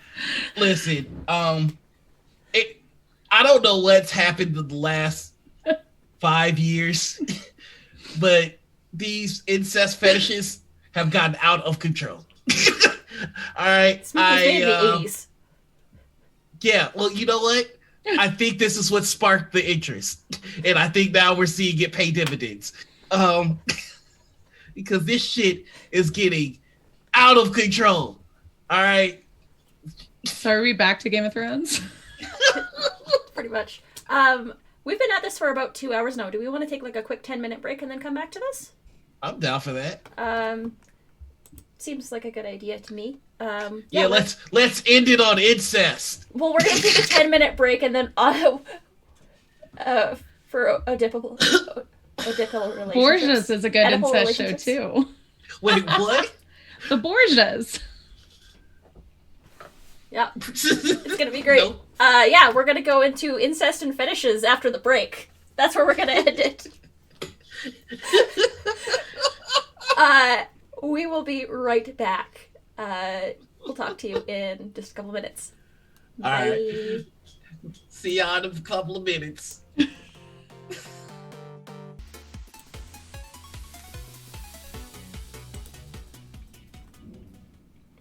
Hello. We're back. And I realized on break that we were supposed to have music playing this entire time, and Pro Streamer here. It fucked up. It messed up. It's supposed to be playing, and it's not. Only the pure of heart could have heard the music is actually what we meant to say. So if you didn't hear the music, that says more about you than us. There we go. Weird. All right. just adjusted the volume, and apparently it's picking it up now. Can y'all in chat let me know if that is too loud or too quiet, or if it's working? That ain't you. No, it was my spouse in the other room who is modding chat right now. Did you mean to not have music? No, there should be music. There's no music. Okay. I think Dahlia said they're not pure of heart. Oh. You know, I think that's something that you can work on if you want to. Still don't hear anything other than us talking. I mean, we can talk a lot. Yeah, I mean, Yeah. you know me, I could go on about anything for hours because, you know, I'm a Leo, and that's what my zodiac would do. I'm a Scorpio, so I'll just watch you. As a Sagittarius, I'm just along for the adventure. So my little mid, my middle sibling, is also a Scorpio. Which and how that's manifested between us is she is amazing at everything that she does, and then I will try to do something, and then she will beat me down so that she stays the best. That's terrible. I also found out from Joy that Lil is also a Leo. Yeah. So it's like Leo, Scorpio, Leo. Well, my dad is also a Scorpio. But he manifested his Scorpio nature as being a piece of hot garbage. And my mom is an Aries, which is why we get along. Aww. Fire signs always get along. Yeah. Yeah. So with Scorpios, with me, it's either a hit or miss. Either we have a fun, contentious relationship, or I get beat down by the Scorpio until I cry. Oh no. And then I go on a talk show where they're out of earshot and talk wild brazy about. I think my zodiac sign is classified as complete disaster lesbian. Yes. I What would that be? Like, Gemini? My partner's a Gemini. Ooh. Jamie's a Leo, and he is also a Leo. He's a Leo with a younger sibling who is a Scorpio with a younger sibling who is also a Leo. Oh, a little Scorpio sandwich. Yeah, a little Scorpio sandwich in the middle. I can say with full confidence the one Pisces, emotional the disaster. one zodiac that I got beef with on site, and I'm sorry, Dahlia. I started this sentence before he said it. Pisces. It's Pisces. So I'm a Scorpio sun, Pisces moon, which means I'm like the most water of water signs. I think I'm Sagittarius, Taurus, and then Sagittarius, Taurus, and I think Libra is my rising. I think Scorpio is my rising. Like I am just friggin' water signs. It's water signs all the way down. It's just turtles. Turtles all the way down. Yeah. Just sit and wait for my moment. I'm Aaron the thing Burr. that gets me about. Wait for it. I'm gonna wait for it. I don't know what The Pisces in chat are ready to fight. I know. Which is hilarious. I've been working so hard not to fight chat today. Chat is itching for a fight, and I'm not gonna give it to you because you want it too bad. My Chinese side is I am a hare. I am a rat. Ox. So I am a rabbit lion. I'm just tiny. Oh, I'm so small. I'm so little. Our older cat, his name is Pisces because he is literally a Pisces. He was born on March 2nd. Aww. Attack Trick says apparently I'm a triple Aries. I don't know what that means, but my friend told me it was rare. That is rare. So that means that me and you, Attack Trick, would be triple best buds because I have not met an Aries that I don't get along with. I don't put a lot of weight into this stuff. It's just fun to talk about. But the one thing that remains true. Libra. You're a sea monkey. Sorry. Pisces monkey, a sea monkey.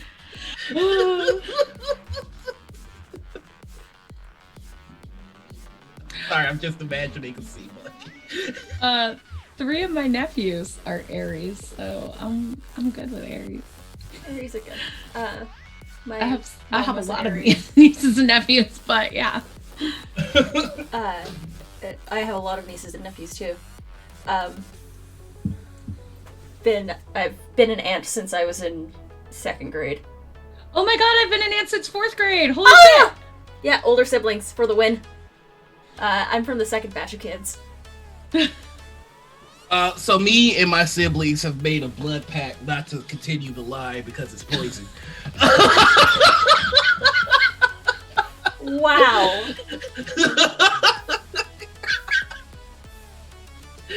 The buck stops here. We've got to do what we can. Oh no.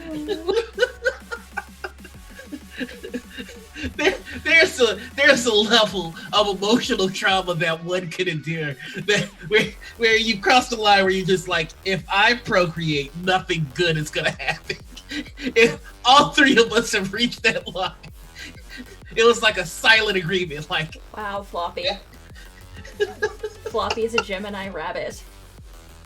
So I'm guessing, Noir, it's like the same for you as it is for me when you go to the doctor and they're like, so does anyone in your family have like any of these following health conditions or mental health conditions? And you're like, yes. Yes. Yes, all of it. All of them. PTSD, depression. Yeah, look, I said yes. Just check everything. There's bipolar nothing disorder, good in this. ADHD. I was when I was super broke right before I was like 10 years ago, I think, right before I was not living in a home, I was looking into selling my eggs and for some money, and because I saw a lot where they were like, oh yeah, we want like tall women with an IQ of X, and like bonus if you're blonde and green eyes because people are fucking racist and weird. And I was like, yeah, I'll make a lot of money for that. And they were like, but you can't have pre-existing family conditions, and it like reduces your rate by a certain amount. So I was like, so I would get basically nothing. Like, in fact, I would owe you money. Right, like my Can I pay family you conditions, to take my eggs? my health I would make it. I have bad stock. Like, bad breeding stock. Remember I was talking about how, like, you know, there are some moments that you wish you could share with other people in life. Like, I feel like people who had a bad childhood, they're my people. Like, you know, there is a certain look you get.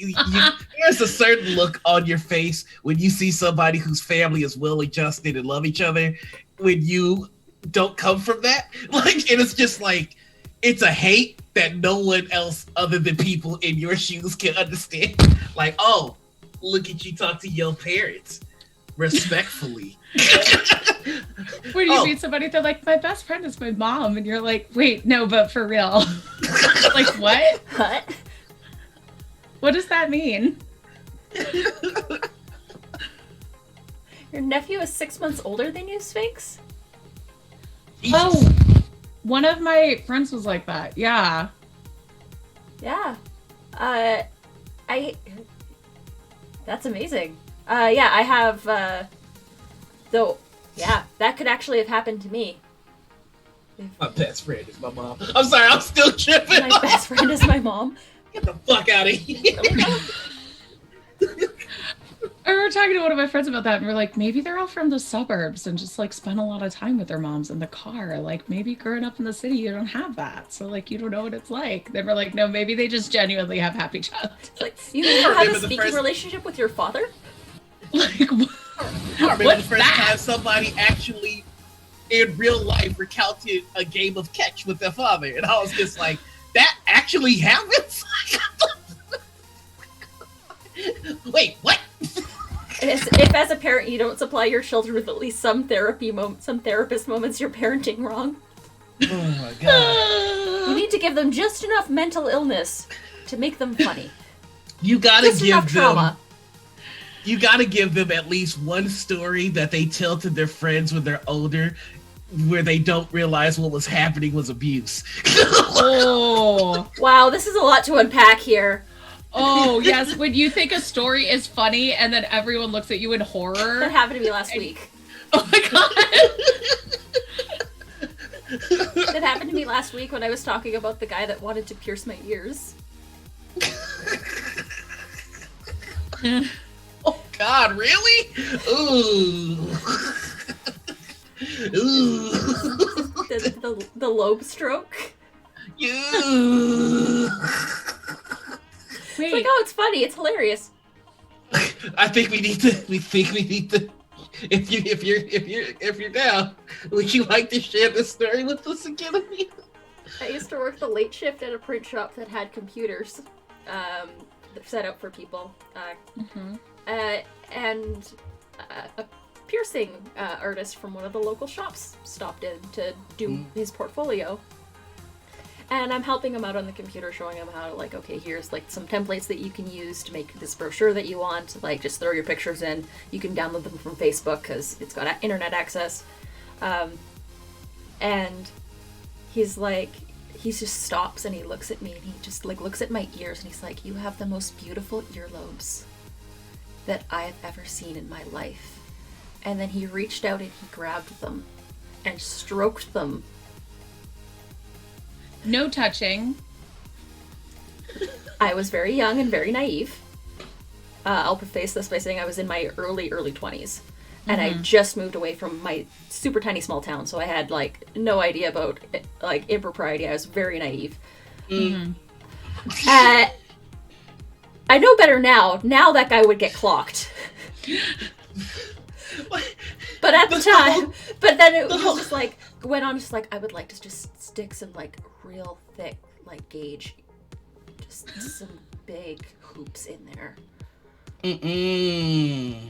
Like, I figured out that, like, now looking at this in context, I'm like, this was this guy's fetish. Yeah. Yeah. It was irritating. That's right. That's Oh god. I remember when I was a waitress at a fancy restaurant. I was also in my early 20s. And I would have guys come in there who would grab me by my, like, apron string and pull me onto their lap. Like, take flowers from the centerpieces and, like, put them in my hair. And the restaurant was run by a lesbian couple, so you would think it was like they would have your back, but they were just like, they're the customers, make them happy kind of thing. And I remember leaving and I was like, you know, I think they treat you better than this at Hooters. Like, they protect you there. Like, so no, I stopped. Yeah, you. Stopped. No. Why? Serving there. So Trying to lobe ball him on the piercing price. God damn it. It's always strange. Well, not strange. It's always enlightening as a cis dude hearing stories like this, because first off, wow and ill.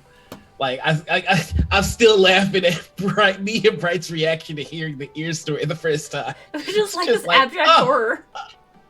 But, like, I will say, like, growing up as a cis dude, like, especially being in a toxic environment, it's like there was a point in time where those dudes that did horse shit like that were perceived as the cool guys, like the ones that, you know, they're not afraid to make a move, and like that's what there's so much in the way of media and shit like that kind of sets them up to be what guys aspire to be. Like, if you watch a lot of movies and shit. Like, you know, it'll start with the shy guy who's too afraid to do shit like that, and then, you know, he gets turned into a vampire or werewolf, and now he's got the confidence to grab waitresses by the goddamn strings or like brush earlobes and shit like that. And I mean, and to this day, media like that exists, where it projects habitual line crossing as confidence. And I truly appreciate hearing stories like this, because, you know, it reinforces, like, yo, that's not the cool guy. That's the fucking predator. And it's fucking gross. Like, I've got the maturity to understand that now. I'm just, you know, I appreciate stories like this being out there, so that maybe somebody who's an impressionable dumb shit 14-year-old like I was can see something like this and go, oh, that's not cool. That's an abuser. Yeah. Because absolutely. I know it seems obvious. Like, hey, don't do that. Just don't touch people without their consent. Just Right. don't do it. Yeah, but, you know, there are dummies out there. It's just making it very clear is always a good thing, because like I said, like, an impressionable 14-year-old sees the shy kid turn into a vampire, goes to a diner, grab a waitress, and then, you know, the TV show has it with him hooking up with her or whatever. And, you or know, Spider-Man 3. Oh God, let's pretend that never happened. Pulling a girl to dance with you. Just don't touch people. Dahlia, Or have you? I'm gonna tell you right now, point them out. We'll take care of it. Wait, Do you know how many chaser guys I get in my DMs telling me you shouldn't get bottom surgery, you're hotter without it? Ew. Ew. Wait, what? Point them out. We just want to talk. Ew. That is none of their business, what Nope. you do with your body. Nope. Yeah, Not at all. yeah. You rock whatever makes you happy, and if somebody can't handle that, fuck them.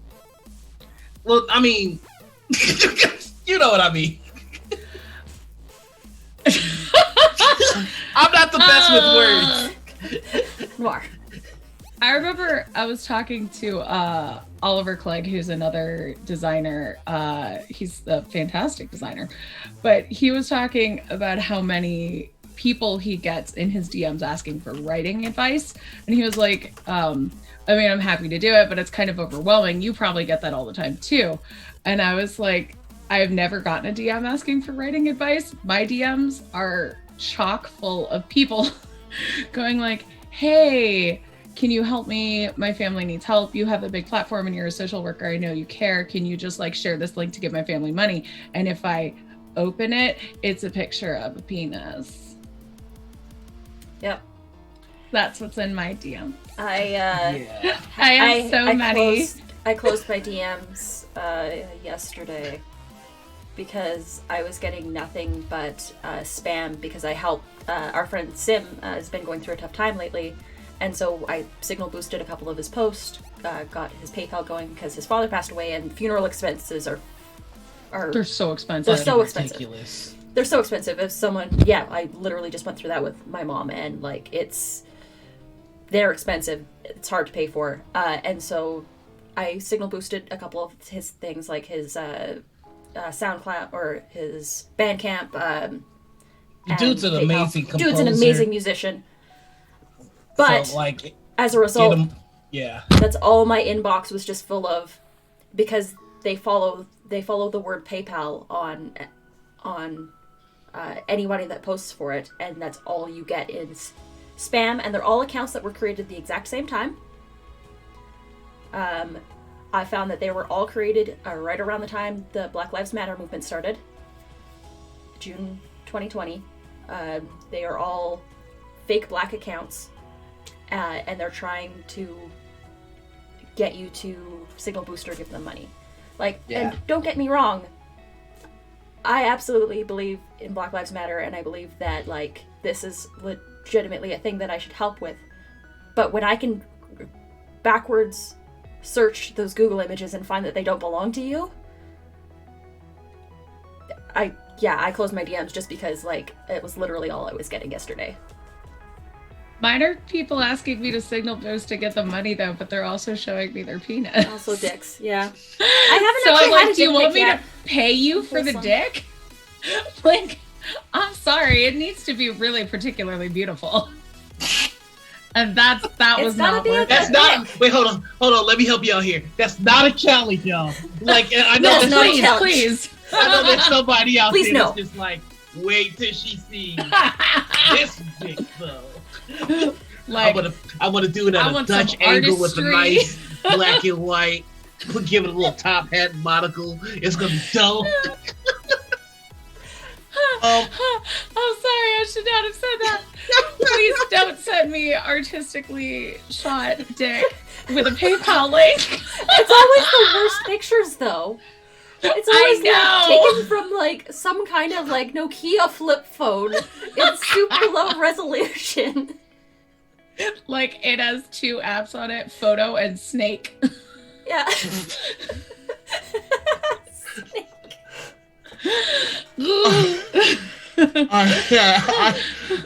Sometimes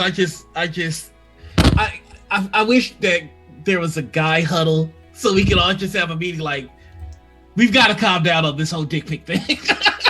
We've got to relax. We're not getting any traction here. You would think camera phones have been a thing for going on 30 years now. You would think we would get it. They don't work. I don't know I will any say, story where the guy was just like, I really want to date this chick, and he goes to talk to her. She's like, no, and he's like, cow, how about now? And he's like, well, you changed my mind. You make a valid argument. And so, But have you considered? it's my like penis? the guys who used to shout at you on the street, like from their car, but if they were like waving their dick out the window instead. Just you know flap it in what? the breeze. I am challenging guys to step it up. No more dick pics. We need dick trailers. All right, I want you to make full-blown summer blockbuster trailers In a starring your world. penis.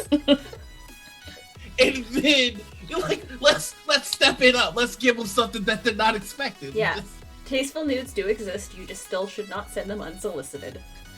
Yeah, by the way, unsolicited dick is Is a my very favorite cute Twitter account. It's the best account on Twitter. I don't know what that is.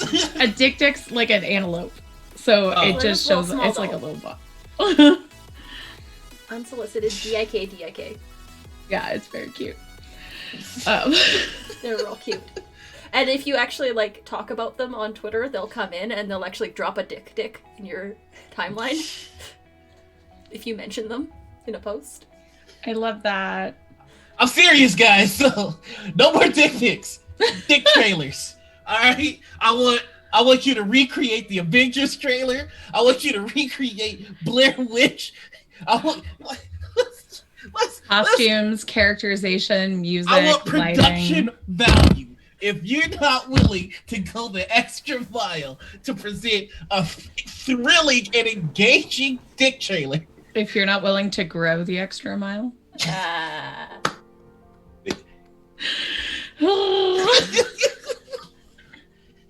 Most of them are too short for a trailer.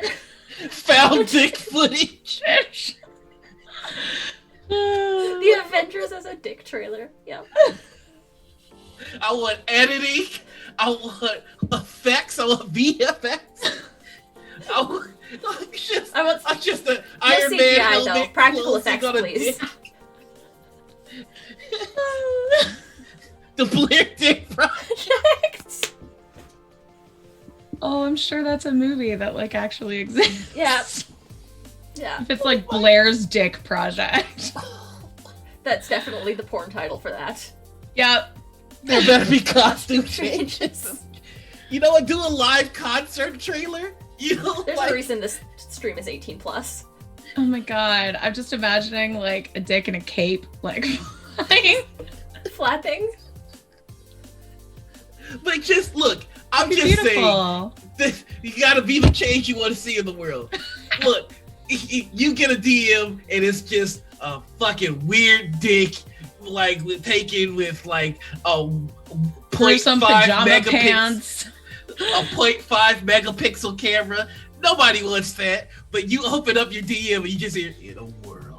Like, See, that's the just like, problem, oh. though. The reason why a lot of them are so blurry is because you have to take the picture so close because it's so small, and usually when you try to get close to small objects, unless you have a macro lens, it's just not going to work. God damn, savage.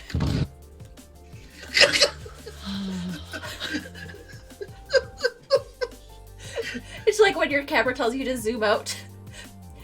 Get further away to get a clearer image. Oh. Avenged dicks assemble. Damn it. What if this takes off? What if somebody actually does create a dick trailer? Y'all, this is gonna be filling my inbox now. And I have to go through it because I get job offers through my inbox. So it's gonna be like, hey, do you want to come write for us? Hey, here's my dick trailer. Just like Meet Joe Black, but it's fucking... Oh my god. I saw that movie in the theater and I laughed my ass off, and I basically got booed for laughing at that scene. You laughed at the scene where Brad Pitt got bounced around. It was so funny. It was It like, really is. and now everybody knows it's funny, but back then, people did not like me laughing in that deadly serious movie. I unironically love that movie. Ooh. I'm sorry. That's a movie where I remember the soundtrack in that. There was like a music swell. Yeah. At the end of every line in the last scene where she's like, Dad, ba-da-da-da-da. Yes. Ba-da-da-da-da. And I was like, oh God, this is long. The fucked up thing is, I know exactly what song it is. It's it was at the party. orchestra version of What a Wonderful World. Like, I fucking love, like, that is the first movie where I didn't have a few tears. I full on sobbed. Oh God. See, there are 4 movies I've gotten like yelled at for laughing at in the theater. And it was Meet Joe Black, Panic Room, Phantom of the Opera, and Dracula 2000. I mean, Dracula 2 2000. Gerard Butler movies. What the fuck? I know. What's your problem? What's your damage? I've only gotten booed and kicked out of one movie, and it was Passion of the Christ. I had like a fucking panic attack in Passion of the Christ and in The Green Mile. Those were 2 movies that seriously upset me. Okay, so I'm probably gonna lose fans for this, but at the end of Passion of the Christ, it is the way you expect. They don't deviate from the source material. I'm not gonna lie and blame it on a friend. I said it. I just went, finish it.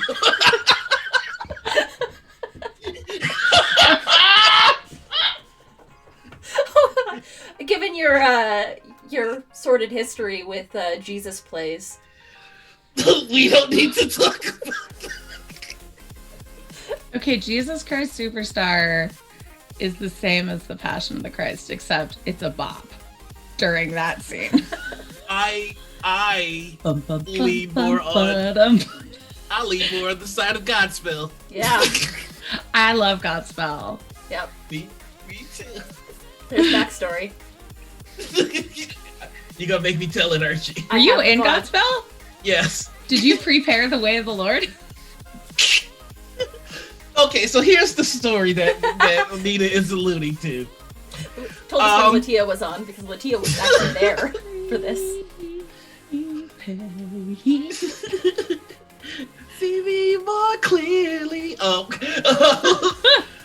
So I played Jesus, and yeah. And You were the lead! I know, right? In my very first play. Oh my gosh. My first play was The King and I, and they put me in Yellowface. I was Ooh, a little. I'm so sorry. I was a Siamese princess. I was 6. So I was Jesus, and there's a scene before Jesus gets wrecked. The time out. Oh, sorry. Before the crucifixion. If you can't Jesus gets wrecked. If you can't tell, I'm agnostic. So before the crucifixion, there's a scene where all the disciples are basically like fanning him, going, "Oh no, Jesus, you're about to have a bad day." And one of the apostles, we're theater kids, so like as she's doing this, I'm a 14-year-old young man, or no, at this point I was like 15 or 16. It doesn't take much, and she provided a lot more than much. So then the Romans come and take me and walk me to the crucifix with my arm like this. Now every teenage young man knows the tuck maneuver, but the thing is, you can't tuck when you like this. No time for the tuck. And I had to have, in case you didn't know, there was no point where Jesus was on the cross. He was just like, "Well, give me a second real quick." Oh no! So I had to stand there, arms wide open, rocking just the meanest bummer. Now thinking of Save. No, that's what I call being hung on a cross. This motherfucker was mean mugging the audience. Jesus gotteth wrecked. Matthew 3:16. Before Jesus went 0-3 against the Romans. So, I'm there, and like there are people like crying because it's an emotional scene, but I'm just there the whole time like, "Please, Lord, don't let nobody see my dick." And then I just see flashes. Oh. And the reason that I see flashes is because the Sun Times showed up. Oh no! Because we hadn't done a musical in a while, and we were a low income, like poor black school, and they wanted to, yeah. What school did you go? Sorry, you don't have to tell me. You can. Oh, I went to Proviso West. Oh, okay. Yeah, I don't. The motherfuckers get shot, like, not wait, as much as Proviso East. So anyway, so I'm there like this. I find out that there's a picture of me in the newspaper, just rocking stone dick. Just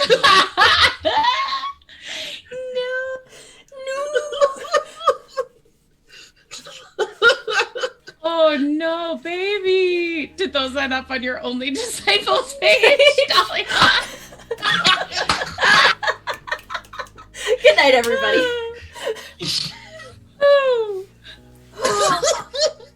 That's a wrap. That's a We wrap. can't top We can't top it. We're done. Dahlia just won the game. I think Dahlia's been winning chat all stream. Oh my god. Only Disciples. Oh. I think it's about. Actually, you know what? That's kind of the perfect place to wrap this up today. I don't think we can talk Wait, that. are you saying? No, are you saying Jesus rose? God damn it. Yeah, Jesus rose. Oh my god. And he rose again after 3 days. But if it lasts for longer than 3 days, please consult your doctor. Oh, God. We all go into super double hell when gasoline draws up. Listen, Like- interesting people are there anyways. Oh, no. Oh, poor Noir. Well, my life is filled with fuck ups like that. Like, it's Thank you just. for gifting that sub, Jamie, to Oh Dahlia. my gosh. So, do you have any embarrassing theater moments? I thought for me it was bad when I like fell off of the stage, but yours was way worse. They'd moved a rug when I was walking, and it was not where I expected it to be, and it slipped under my feet, and I fell off of the stage. I've fallen off the stage just because I'm clumsy. Yeah. In front of, like, David.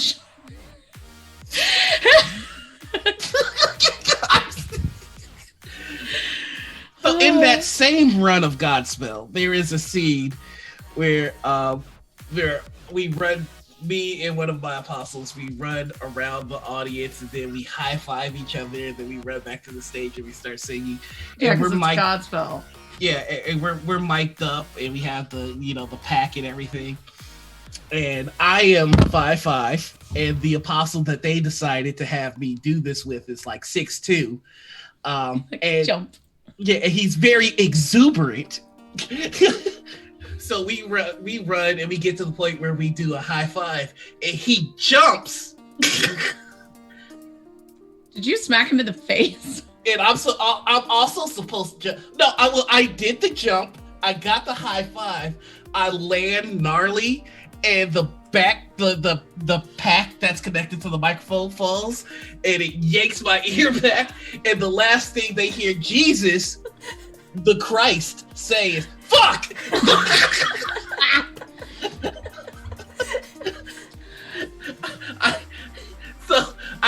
I run without it, and the rest of the show I have to just project because I left my mic in my back fit. I remember when I was in cabaret, we had like a scaffolding, and our MC fell off the back of the scaffolding and landed straddling the bottom metal bar. And they ended up making him a diaper made out of ice that he wore for the rest of that rehearsal. And he was like, if I can't have kids, I'm suing the school. Bad costume changes.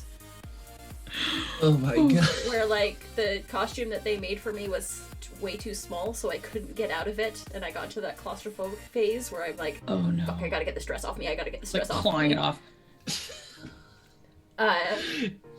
And again, I have fallen off the stage was about 5 feet in the air at our local community hall.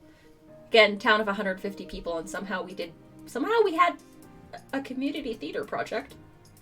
And we were doing a play that one of the people from the town had written. It was like a Klondike sort of thing. And yeah, the dress that I had was way too freaking small, and I needed to change into a different, nicer dress. I forget the name of the character, but yeah. And I got stuck behind stage, and they're like, oh, you gotta get out, you gotta do this. I'm like, I can't get out of this freaking dress. For the Lord saith fuck, Corinthians 12:2. So the only other embarrassing moment that I can really think of that comes close to the Godspell run is I was in Fences, and there is like this really tense scene where like I'm fighting my dad, who's like this abusive dickhead, elite for me, obviously. Really playing against type there. Yeah, I was just really going for it. And so we start to do the scuffle, and my whole ass pants split. Like, just That happened to me once in theater class. That happened to me in theater class too. Yeah, same. Like from the back pocket all the way down the jeans. Yep. Yeah. Like cheek met air. That's how bad it was. I was like, and so we gotta do this scene. Just Papa, why don't you love me? Papa, why don't you like me? Who said I got to like you and my ass is out? Get out. I feed you, don't I? Like, just my cheeks out there. Oh shit. My favorite thing when I was in like theater classes in high school was the fact that I remember every single line in the play. And so if anybody forgot their lines, I would just literally like they would lip read off of me saying their lines. Oh, okay. I loved people like you. You'd be such a good stage manager. But I actually never got to that part in there. I only really took the 1 year of theater. I wanted to take it in grade 12, but they're like, you didn't take it in grade 11. So you can't do this, and you can't do that, and you can't do any of that stuff. I'm like, meh. Ooh. There's a lot of bonding in the chat right now, thanks to pants ripping. So you know, we out here for all the That is the universal human experience, I think. For all the thick boys, gals, and NBs. Boys, gals, and non-binary pals. Yeah, that's what's up. During a choir recital, we were singing Dies Irae, and the soprano soloist gets up to her mic and begins a cappella. It just rips the longest and loudest part I've ever heard in that silence. Dies Irae. No. Oh my god. Okay. This is amazing. No. There are some free balling that happened. So you know what? Definitely fainted off the back risers at a couple choir concerts where we were like singing outside and it was so hot. And we had those like polyester jackets on. And I got heat stroke. I just fell off the back riser. Oh my god. I'm glad you're okay. Once a parent caught me because apparently he saw me like looking really sick from the audience, but another time I just like fell and landed. This is something that happened more than once. Yes, it happened like 2 or 3 times. Wow. You would think at some point they're like, maybe we can do without these jackets. Yeah, no.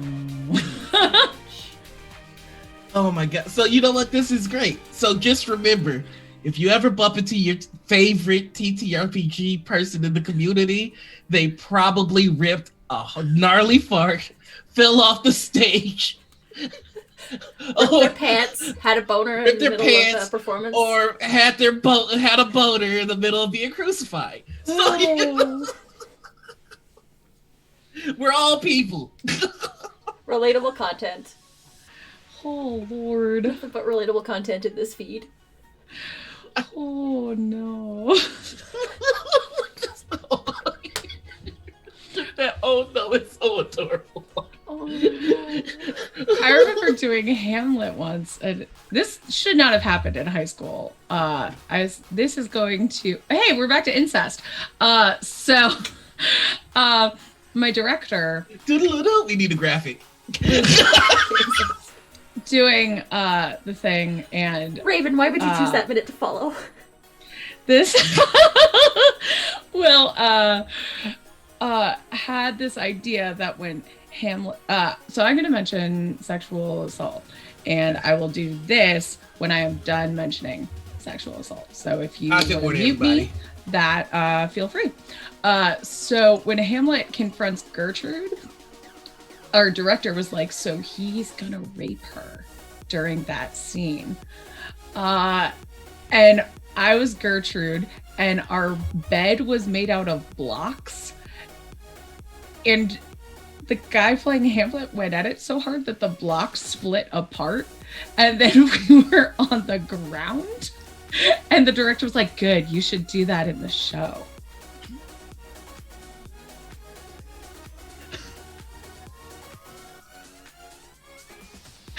Nope. Nope.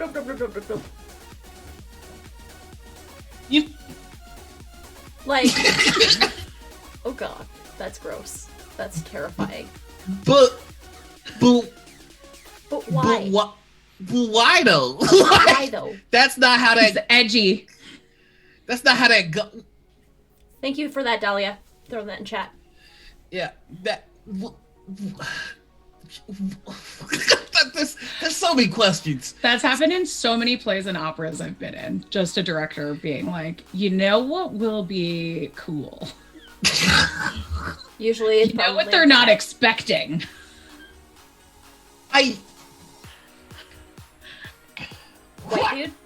dude. Generally, in high school, it was a white lady, though. See, my Still first left and only my first director was a white guy, Mr. Howe, who there's a meme that went around for a while that was just like, you probably have an English teacher that changed your life. Yeah, What a cis there was that appointment. meme going around. Yeah, and Mr. Howe, I had two, Mr. Howe, Miss Islow, which I'm still friends with one of them. Mr. Howe unfortunately passed, which it wrecked me. But I probably shouldn't be saying names. But he meant a lot to me. Like he is the entire reason that I sing. I still remember I used to hang out with one of my friends who would just hang out after school in his classroom and play his bass. And I played guitar at the time, and so I would be playing guitar with him. And the teacher walked in. It was just like, "Hey, you guys are pretty good. You do any singing?" And I didn't realize that my buddy was playing bass, practicing because he was going to be playing music for the musical. So he was practicing the musical stuff and just kind of teaching me the basics of playing guitar. He was teaching me the pentatonic scale and all that kind of stuff. And my bassist buddy was just like, well, he sings, because he heard me sing it like once or twice. And I was just like, no, that's not me. I don't do that theater shit. Don't put me in anything. And he made me do it, essentially. Like he chastised me into doing it. Here's actually how I got into theater. He beat me in a game of Magic. I was just like, and so, after he beat me, he was just like, okay, now you've got to at least audition. So I auditioned right then and there on the spot. And he was like, all right, well, cast list is going to come out this day. Check it out. And that's how I found out I had to lead in my very first play. And I had to sing in front of people, which I had never done. And it truly changed the trajectory of my life at that point. Because I still was a shit, but he gave me the tools to eventually stop being a shit. And so there would be no Noir Enigma without Mr. Howe. And I'm like getting a little sad thinking about it, because he was just a really good dude. He introduced me to Buffy and all like a bunch of other nerd shit. So just if you're a teacher out there, thank you, and give a shit, because you'll change lives. Shout out to Martin. Sorry to go on that tangent. They're actually a teacher. Hey! Yeah. The dorky teacher. I love that story. It's a good story. He was just a really solid dude, even though he was a cheating asshole in Magic. But he was a solid dude. He played with a goblin deck, and there's this goblin card called Goblin Bomb or something, where you sacrifice a goblin and deal 5 damage to target player or creature. And he just basically played 4 of those on me and killed me. I was like, what the fuck? He was like, now you got to audition. See you later. Bye. It's a good story. I love that. I got lead role in the musical because my English teacher beat me to Magic the Gathering. If you'd like to make it's like if you made a robot predict the most nerdy things in one sentence. Yeah. I got into musical theater because my theater production English teacher beat me to Magic the Gathering. Yeah, you got hustled. I think I did, for real. I think I really did. You got hustled. And at the time, I was trash. I was playing a beast deck, which takes at least 8 turns to do anything. Oh god. Was that a green deck? Yeah, it was, yeah. You need a green, black, Greybeard mill deck. Well, this was back in Judgment, the Judgment release. Yeah, that's fair. Yeah, so beasts were they just got their own pre-made deck, and I was just like, I'm all about it. I'm about to fuck up everybody. Look at this 8/8 motherfucker with trample. Can't nobody stop me. Everybody stopped me. Yeah. Everybody. Have you played Keyforge? No. It's kind of like, I forget if it's one of the designers of Magic, but basically you don't build a deck, you just buy a deck. Yeah, and they're that's all your deck. Yeah. It's all pre-made. You don't need to collect anything. Yeah, unless you're my partner and collect Keyforge decks. But our friendly local game store was having Keyforge tournaments, basically, and we would buy a deck at the tournament and then like win decks or something for I don't know. He has so much Keyforge shit, but it's fun. And they each look at that. yeah, they each come with their own name on them. So like each deck has a name and it's procedurally generated, and some of them are pretty funny. Yeah, they take the collecting and deck building things out of the equation that a lot of Magic the Gathering kind of makes it a little bit hard to get into and a little bit more toxic. It makes it a little bit easier for you to access. I can't tell you the amount of money I spent on Magic the Gathering when I was like really hardcore into it. They said they wanted to reduce the like buy-in for like so many people who feel like they can't play because it's just not affordable. So for this, you just need one deck. I've got to buy this pre-gen box, and then I have to buy the booster boxes, and then I have to buy. Oh god, so much investment in Magic the Gathering. I was also a Yu-Gi-Oh player, Ryan, and that is Magic, I would get fucked up until later in my career of Magic. But Yu-Gi-Oh, I was fucking motherfuckers up since the moment I started. Like, I was a fucking beast, boy. I'm telling you. Like, with Yu-Gi-Oh, didn't nobody want it. I had a spellcaster deck. Woo! Did anybody actually know how to play the Pokemon trading card game? I played it once with my little cousin, and I didn't know what I was doing, but I really liked Charmander, so he gave me his Charmander. Aww. Like my friend Kaylin went to they actually had like this one night at a game store where they would show you how to play the game, and nobody left there knowing how to play the game. I just remember that Hollow Charizard was the first item I ever stole.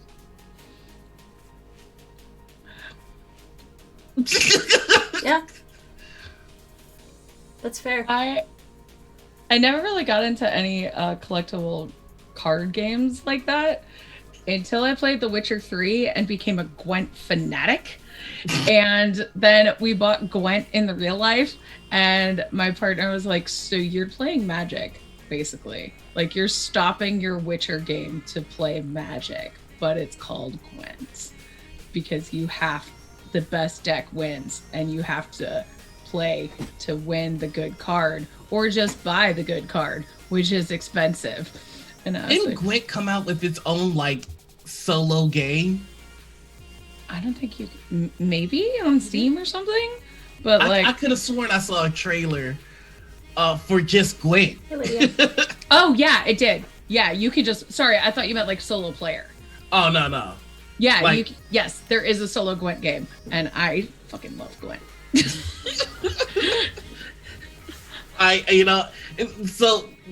There's a what's it, Paddock from Knights of the Old Republic. I freaking hate that game.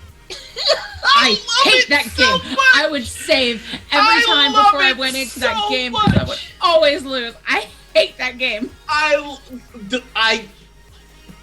do you win? Beating Knights of the Old Republic took forever because any chance I had to play that game, I would sink hours into it. Oh no, that fucking game! Like whenever you had to play to like progress in the story, I was like, I'm saving, and I'm only playing this as much as I have to. I fucking hate Paddock. Yes, yes, the Tetra Magic and Final Fantasy Tetra cards in Final Fantasy 9, and and the Tetra game in Final Fantasy 8. Mwah! Those card games are my favorite part of those games. So like I think we've stumbled onto a topic which is like, what is your favorite in-game game? Yeah, in-game game. And I can tell you what my least favorite in-game game is, and that's Blitzball in Final Fantasy X. I fucking hate Blitzball. Oh my god, I hated Blitzball. Yeah. Fuck Blitzball. Right now I'm playing Persona 5, and I really hate playing baseball in Persona 5. Just because I'm really bad at it. And I even read the book on baseball to, like, cheat at it, and I'm still real bad. I've been playing... Also, the video game in Night in the Woods is a really good video game, but it's everything that I'm bad at from, like, the 80s and 90s dungeon crawler video games. So it's a great game if you are good at those games, and I'm not. No. Oh, It's like chat's exploding with hate for Blitzball, right? everyone hates Blitzball. Everyone hates Blitzball. I've been playing a lot of Spiritfarer lately, and that game is going to break your heart in all the best ways and all the worst ways. But it's basically mini games on mini games for a lot of the resource management and things that you need to get and improve your ship. The worst of those games is the freaking law sog. Like the saw log. There's a mill and you have to saw logs, but it's like you have to follow a dotted line with like the Switch controller or with like your keyboard, and it just doesn't fucking work. I don't have the dexterity to do it. Oh, I've never done it perfectly. I think I've done it perfectly No. once. I low-key want to play Poddock so bad right now. Right? What is the game that you play in Fallout New Vegas? Because I know one of my friends loves that game and was like, I want to play it in real life. It's So I have a basically confession. I hate Fallout. I think I'm like the one person in the world that hates Fallout. I've never. I've played never it. finished a Fallout game. Actually, I don't like the aesthetic, but I love Exactly. Elder That's Scrolls. exactly what it is for me too. Like, I just Nuclear Wasteland, just not my cup of tea. Yeah. I love Elder Scrolls. It's like the exact same game, but prettier. Barely played Fallout. Never played Lost in Vivo, first-person indie horror game. Think Silent Hill, but FPS. There's 2 hidden modes. Favorite is Lost in Vivo Dark. To access it, you have to turn the gamma in the options to 0 and start a new game. So it's like a hidden game within a game. You hate Goku. You hate Fallout. Catch these hands, says Bright. Hi, Bright. Hi, Ray. Hi, Bright. Hi, Ray. Oh. Who said I hate Goku? I love Goku. You hate Vegeta. Yeah, Vegeta's the one that's trash. Is that how you pronounce it? Yeah, how did you I thought it pronounce was Vegeta? Vegeta. I love you, Jeff. I love you. I've only ever seen it written. That's fair. You know what? Vegeta. I that's how I'm pronouncing it. Henceforth, Vegeta sucks, and I'm not gonna apologize. Let's start this again. No, I'm not gonna start. I told you, chat. I'm not fighting you today, chat. I love y'all. I hope you have the very best Saturday. Someone has replaced Moore with there's some sort of brain slug happening. Or Ray has threatened him. Look, I love chat. I think Bella is swell. You Bella know, is swell. yeah. Somebody Bella's- clip that. Yeah, go ahead, clip it. You can clip me saying I think that Bella is swell and a fantastic RP, and I enjoy her company. Actually, I played princesses. I played a princess 5e game with Bella earlier this week, and it was so fun. She's so sweet. She's just such a good RPer and just such a good yes-ander. Like, Yes. she's so good. Seriously. She so was good. Moana. We need more content with Bella. We do. We need Bella on a lot of things, and I'm gonna bring her back for some things too. I'm excited. You know, I was joking with Bella about bringing her to guest Second City Saviors as a villain. Nora's acting sus. Emergency meeting. So have you had a chance to get down on some Among Us, Jess? So my partner plays it regularly while I am streaming. So no. But when I take breaks, I've run out and seen it. It's basically like Werewolf in Space. Yeah. Basically, I don't know how they're playing it while you're streaming. Because if anybody was doing anything while I'm playing Among Us, they're going to hear tons of me cussing. Fucking bullshit. Someone can send that to Bella. That would be lovely. Yeah, please do. Bella is swell. Bella is swella. Among Us is Gaslight Your Friends, the game. It really is. I mean, there are some people that brought up the problematic nature of that, like and I don't think it's problematic. I mean it's a type of fun. It's a bluff game, you know, and I can see how that would be triggering for some people. Like, you know, of course, you know, you want to establish what the game is before you get people involved in playing it. But I don't think that makes it inherently bad, you know? I think as long as you're clear about the rules, like I love hidden trader games. I love them. So were I not streaming when it is played, I would probably have a lot of fun with it. Like I love Werewolf, I love Werewords, which is basically 20 questions, but one of you or multiple of you are a werewolf. Betrayal on the House of Haunted Hill. Oh, that's my favorite. Resistance is a good one. Yes. Coup is good. I had one. Mafia. Then there's the Cuban Mafia one, where one of you is the Don and you can like steal the diamonds. That's for like 12 people. Yeah. I have a funny story involving Coup that's not actually funny, but it's kind of funny to me. Yeah. Oh, and the Dracula game, but that's less a hidden traitor. That's more like a hidden movement game because you all know who Dracula is. We're just trying to find it. You need to find the right group, I think, with Among Us or with any bluff game like that. The player games I've heard are pretty toxic. You need to find a good group of like people that you know and people that you trust. At least enough to be like, I know that you're not really being an asshole to me, it's just this game. Yeah. If you're not comfortable with lying. Sheriff of Nottingham is not really a hidden traitor game, but it's definitely like a lying to your friends game. Yeah. Exactly. Which is also very Exactly, and it's okay to step away from something if you don't enjoy it. Yeah, like not every game is for everybody. Yeah. And the only reason I bring that up is I started seeing Twitter posts pop up on my timeline about like the toxic nature of Among Us and like how it's problematic and how people are upset that this kind of thing is being celebrated. And like I'm like, bro, chill.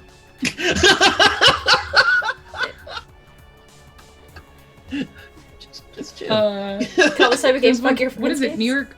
Yeah. Is it like New York artists or street artists or something where like all of you are doing an art and one of you doesn't know what the topic is and you just kind of have to guess. So if it's like draw a dog and the other one gets like draw an animal and then you vote on like who isn't actually the artist. It's very fun. I like those games. An artist goes to New York.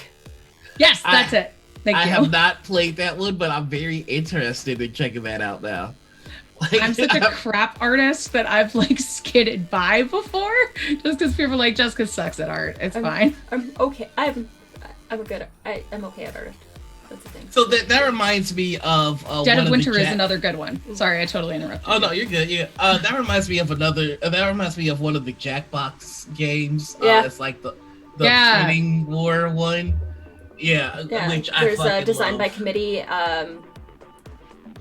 where it's like you're in this county and you need to put public art up and people vote on it.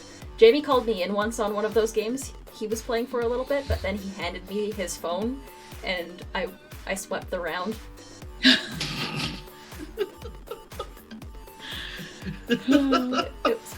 What's it like to have artistic ability? Because I don't know.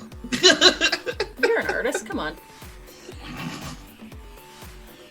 Check out this stick figure. Listen, art isn't necessarily drawing a pretty picture or painting a pretty picture. Art is acting, art is music, art is everything, art is life. Everyone is an artist and they just don't know what their medium is. I like that. Ooh, I love that. That's a shirt. That's a shirt. That's a bumper sticker. That's how I feel, is that everybody has something that they're creative with or something that they love to do or some kind of art that they are good at, but they might not necessarily know what that is because they haven't practiced it yet or they haven't figured it out yet. I feel that with my whole heart. Yeah, I mean, I'm certain about which art forms is definitely not for me. Dance, that's one.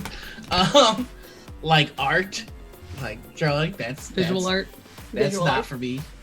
Rapping, no, that's not gonna be what I partake in. Painting, nope. I've done a lot of like whittling it down over the years. Theater is an art. Theater is an fine art. That is true. That is true. Theater is an art. Singing is an art. It is a vocal art. Mm-hmm. You know, I don't. Okay, so playing an instrument is art. That's fair. Art. Shit posting is an art. You goddamn right it is. God, I hate myself. So here's a question, and I am very curious to see your answers. Have you ever been a part of a stream? Yes. And then yes. Shut up. I was done yet. Have you ever been a part of a stream and afterwards you're like, that was a really good show, and then you turned on TV and you saw a TV show that was like trash and been like, what I just did is better than that? Has that ever been a moment for you? I think some of the moments that I've had in RP have been beautiful and heartbreaking and hilarious and like lovely, but I think it's a very personal experience. TV and the media in general and like movies and theater are made for a broader scope. When you're in the moment and when you're acting with another person and when you're sharing that moment together, it hits different, in my opinion at least. I will put any episode of any of the streams that we've taken part of over Housewives of Atlanta any day. I'll put that challenge out there. But people go to those for different things, right? Like you watch a stream like either to learn how a game works, or sometimes because you love the characters, you love the players, like you just like the stories. I don't watch the Housewives shows because I don't know why people like them, but I have heard that it is to relax. So I guess some people do both of those things to relax, but they're seeking like different things. Yeah, sometimes you just want something in the background that's just extra noise. They're not going to them for like a deeply moving narrative thing, I assume. Yeah, exactly. The thing about RP is that it's a storyteller for the people playing, because you can make it as personal and as deep and customized to your taste as you want. Exactly, Dahlia. See, and I understand that, but I also challenge that in the sense that I believe that we're touching on something that I kind of feel like we're touching on something that is still very much in its infancy, in the sense that these are all, in a sense, kind of play.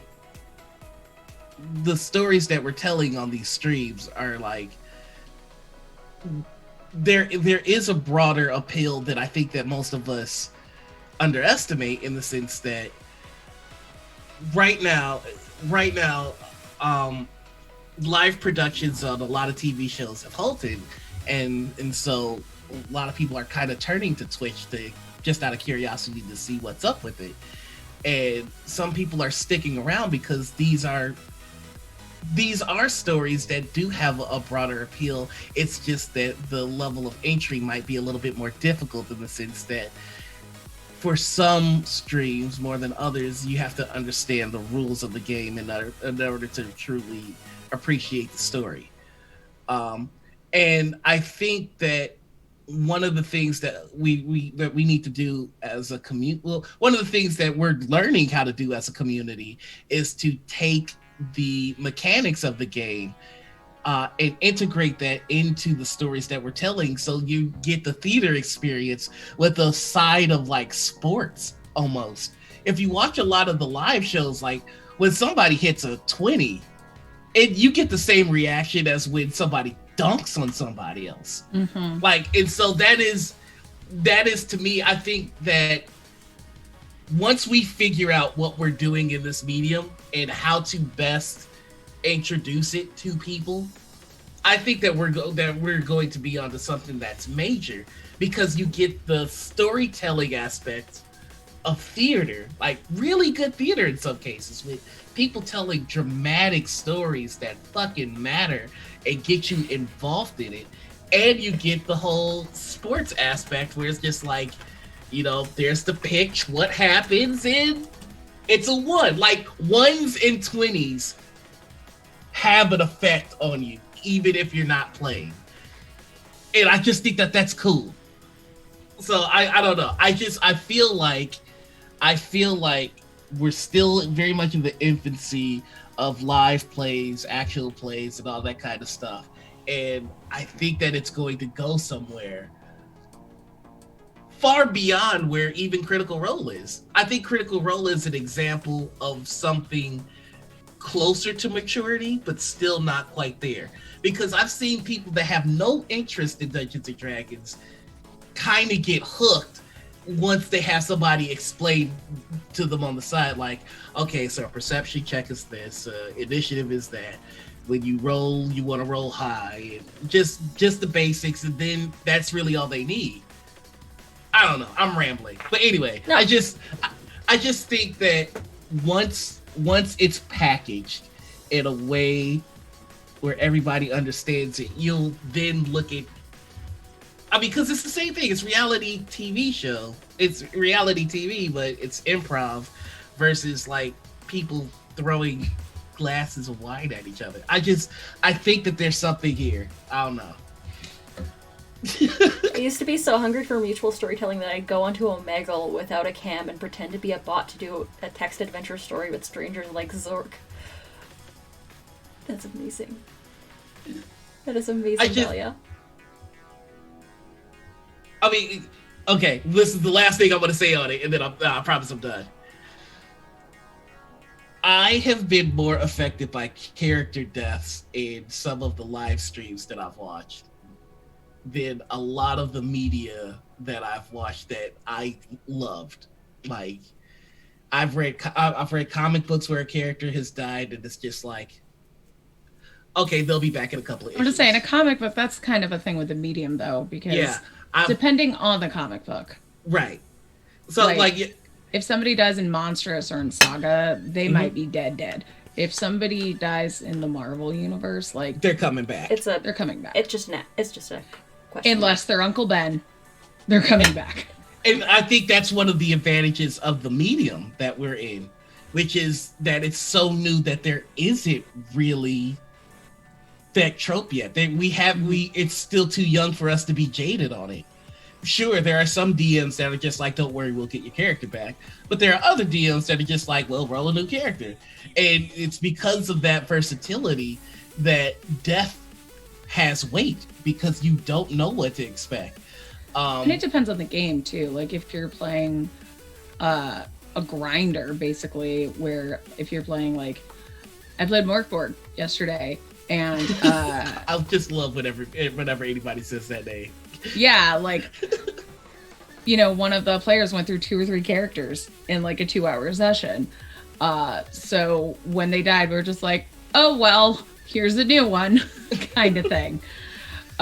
Whereas if a character who you've been with through like several seasons, like 30 episodes or 100 episodes or something dies, like, you will feel some kind of way about that. Mm-hmm. It's related to how much time you spent with the characters, exactly like what Dahlia says. Each episode of Critical Role is 3 to 4 hours long, so you've spent hundreds of hours with these characters. Mm-hmm. Like, exactly. And like, okay. And the connection's natural because you've seen them every week for 4 hours. You've seen them at their best. You've seen them at their worst. Absolutely. Okay. How caught live up? Streams are long. They're long. Yes. Speaking of, they're so long. I mean, but podcasts also, though, like, podcasts are taking off, and it's because like there's a lot of content, and you get to choose how you consume it. Is the thing. I don't know. I'm excited about the format. Like, I feel like there's so much that we can do with it, and like, it is so young and it's so fresh, and there's so many creative people out there that it's just like somebody is going to do something that just knocks this the fuck out of the park. And like, Critical Role is just Critical Role is like the first home run, but it's not the farthest. It's not it's not where we can end. It's just the beginning. To me, I don't know. I'm an optimist and I'm hopeful. We are here I'm for like, optimism and hopefulness. Absolutely. I think with that, we might start winding this down and wrapping up. Yep. I know I said that after the Jesus penis story, but this is a better place. We're in a healthier place.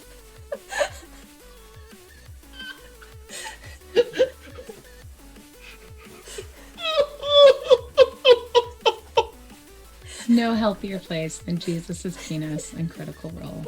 These are Jesus penis in your life. Do you have room in your life for the Lord? Oh, God. Oh. We're all going to hell, but it's okay. Yes, we are. All my friends will wow. be there. So, Uh, yeah. No dick. I've got nothing else to say on that one. Yeah.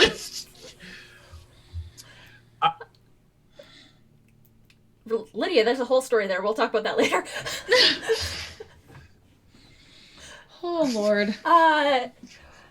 Thank you, everybody, for stopping by and hanging out with us and going through all of this wonderful madness and chaos together. We're so glad that you could be here. Follow Jess on Twitter. Jess, please tell us who you are, where we can find you, what kind of shows you do, what kind of content you create. Link. Oh God, you found it. Link your website. Do all the things. Go for it. That's so many things. All the things. Hi, I'm Jess. I write stuff. There's my website, and my Twitter is in the chat. I'm Miss_Jess03. I write games and supplements, and I am also a therapist. And and you can you can follow me on Twitch. That's what it says right there. I was playing Three Flings last night, The Adventures of Three Tieflings through the Uncaged Anthology. Join me on Tuesday at 7 p.m. Eastern, where I will be running Paws and Claws, The Lost Tales of Pugmire. And I run those two shows every week. So thank you so much for having me. This was so fun. I'm so glad that you stopped by and chatted with us and put up with us. Big love.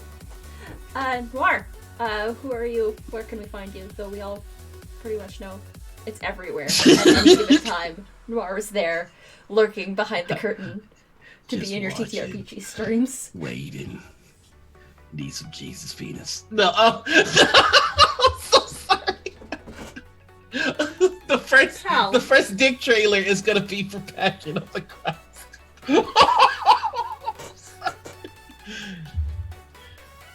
I'm just kidding. All right. Hi, I'm Noir. You can find me on Twitch as The Noir Enigma. You can find me on Twitter as The Noir Enigma. I don't feel like going through all the shows again, so just follow me on Twitter and I'll tell you where you can find me at any given time because I'll probably be around. Jesus, Dolly. Wow. I apologize for being me.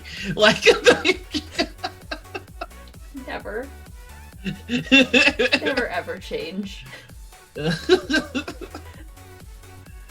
do your best, and we respect that.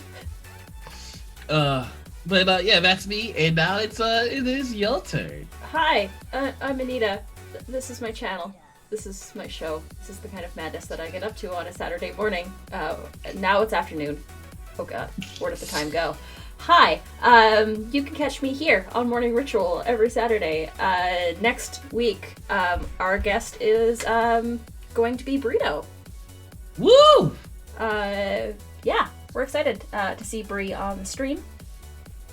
And you can catch me tomorrow here for our wrestling RPG, no dice qualifications. I'm going for the TV title. I'm going for that belt. On Fridays, we have System Shock, where we run through a TTRPG with no prep and no clue. We've been playing a lot of indie games recently, just because a lot of them don't require prep. They're really good to pick up, and they're really easy. And then that way we can also help promote local and people in the community that are making amazing things like Jess. Thanks everybody for stopping by and hanging out with us and laughing and crying with us. It's been a blast today. Until next time, the ritual has concluded. Should we go on a raid? Is that a thing we can do? Yeah, we could go on a raid. Let's see who needs raiding. Who's online that we can spread some love to? Chromatic Chimera. Yeah, they raided us last night. We need to do Return the favor. Return the favor. And KP11 Studios. Yes, KP's online. Riddler's online. GoGG's live. I think we'll pay Chromatic Chimera back for the raid that they were so kind in giving us last night during our beautiful little witchy one-shot.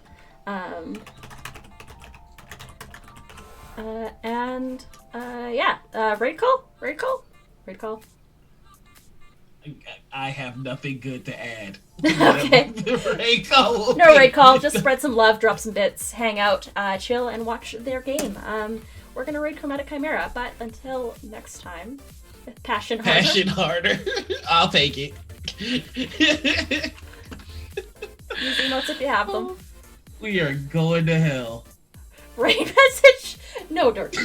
No, let's not make that the raid message. Yes. For that follow, Let's make that the raid message. No. Until next time, the ritual has concluded. Bye, everybody. Bye.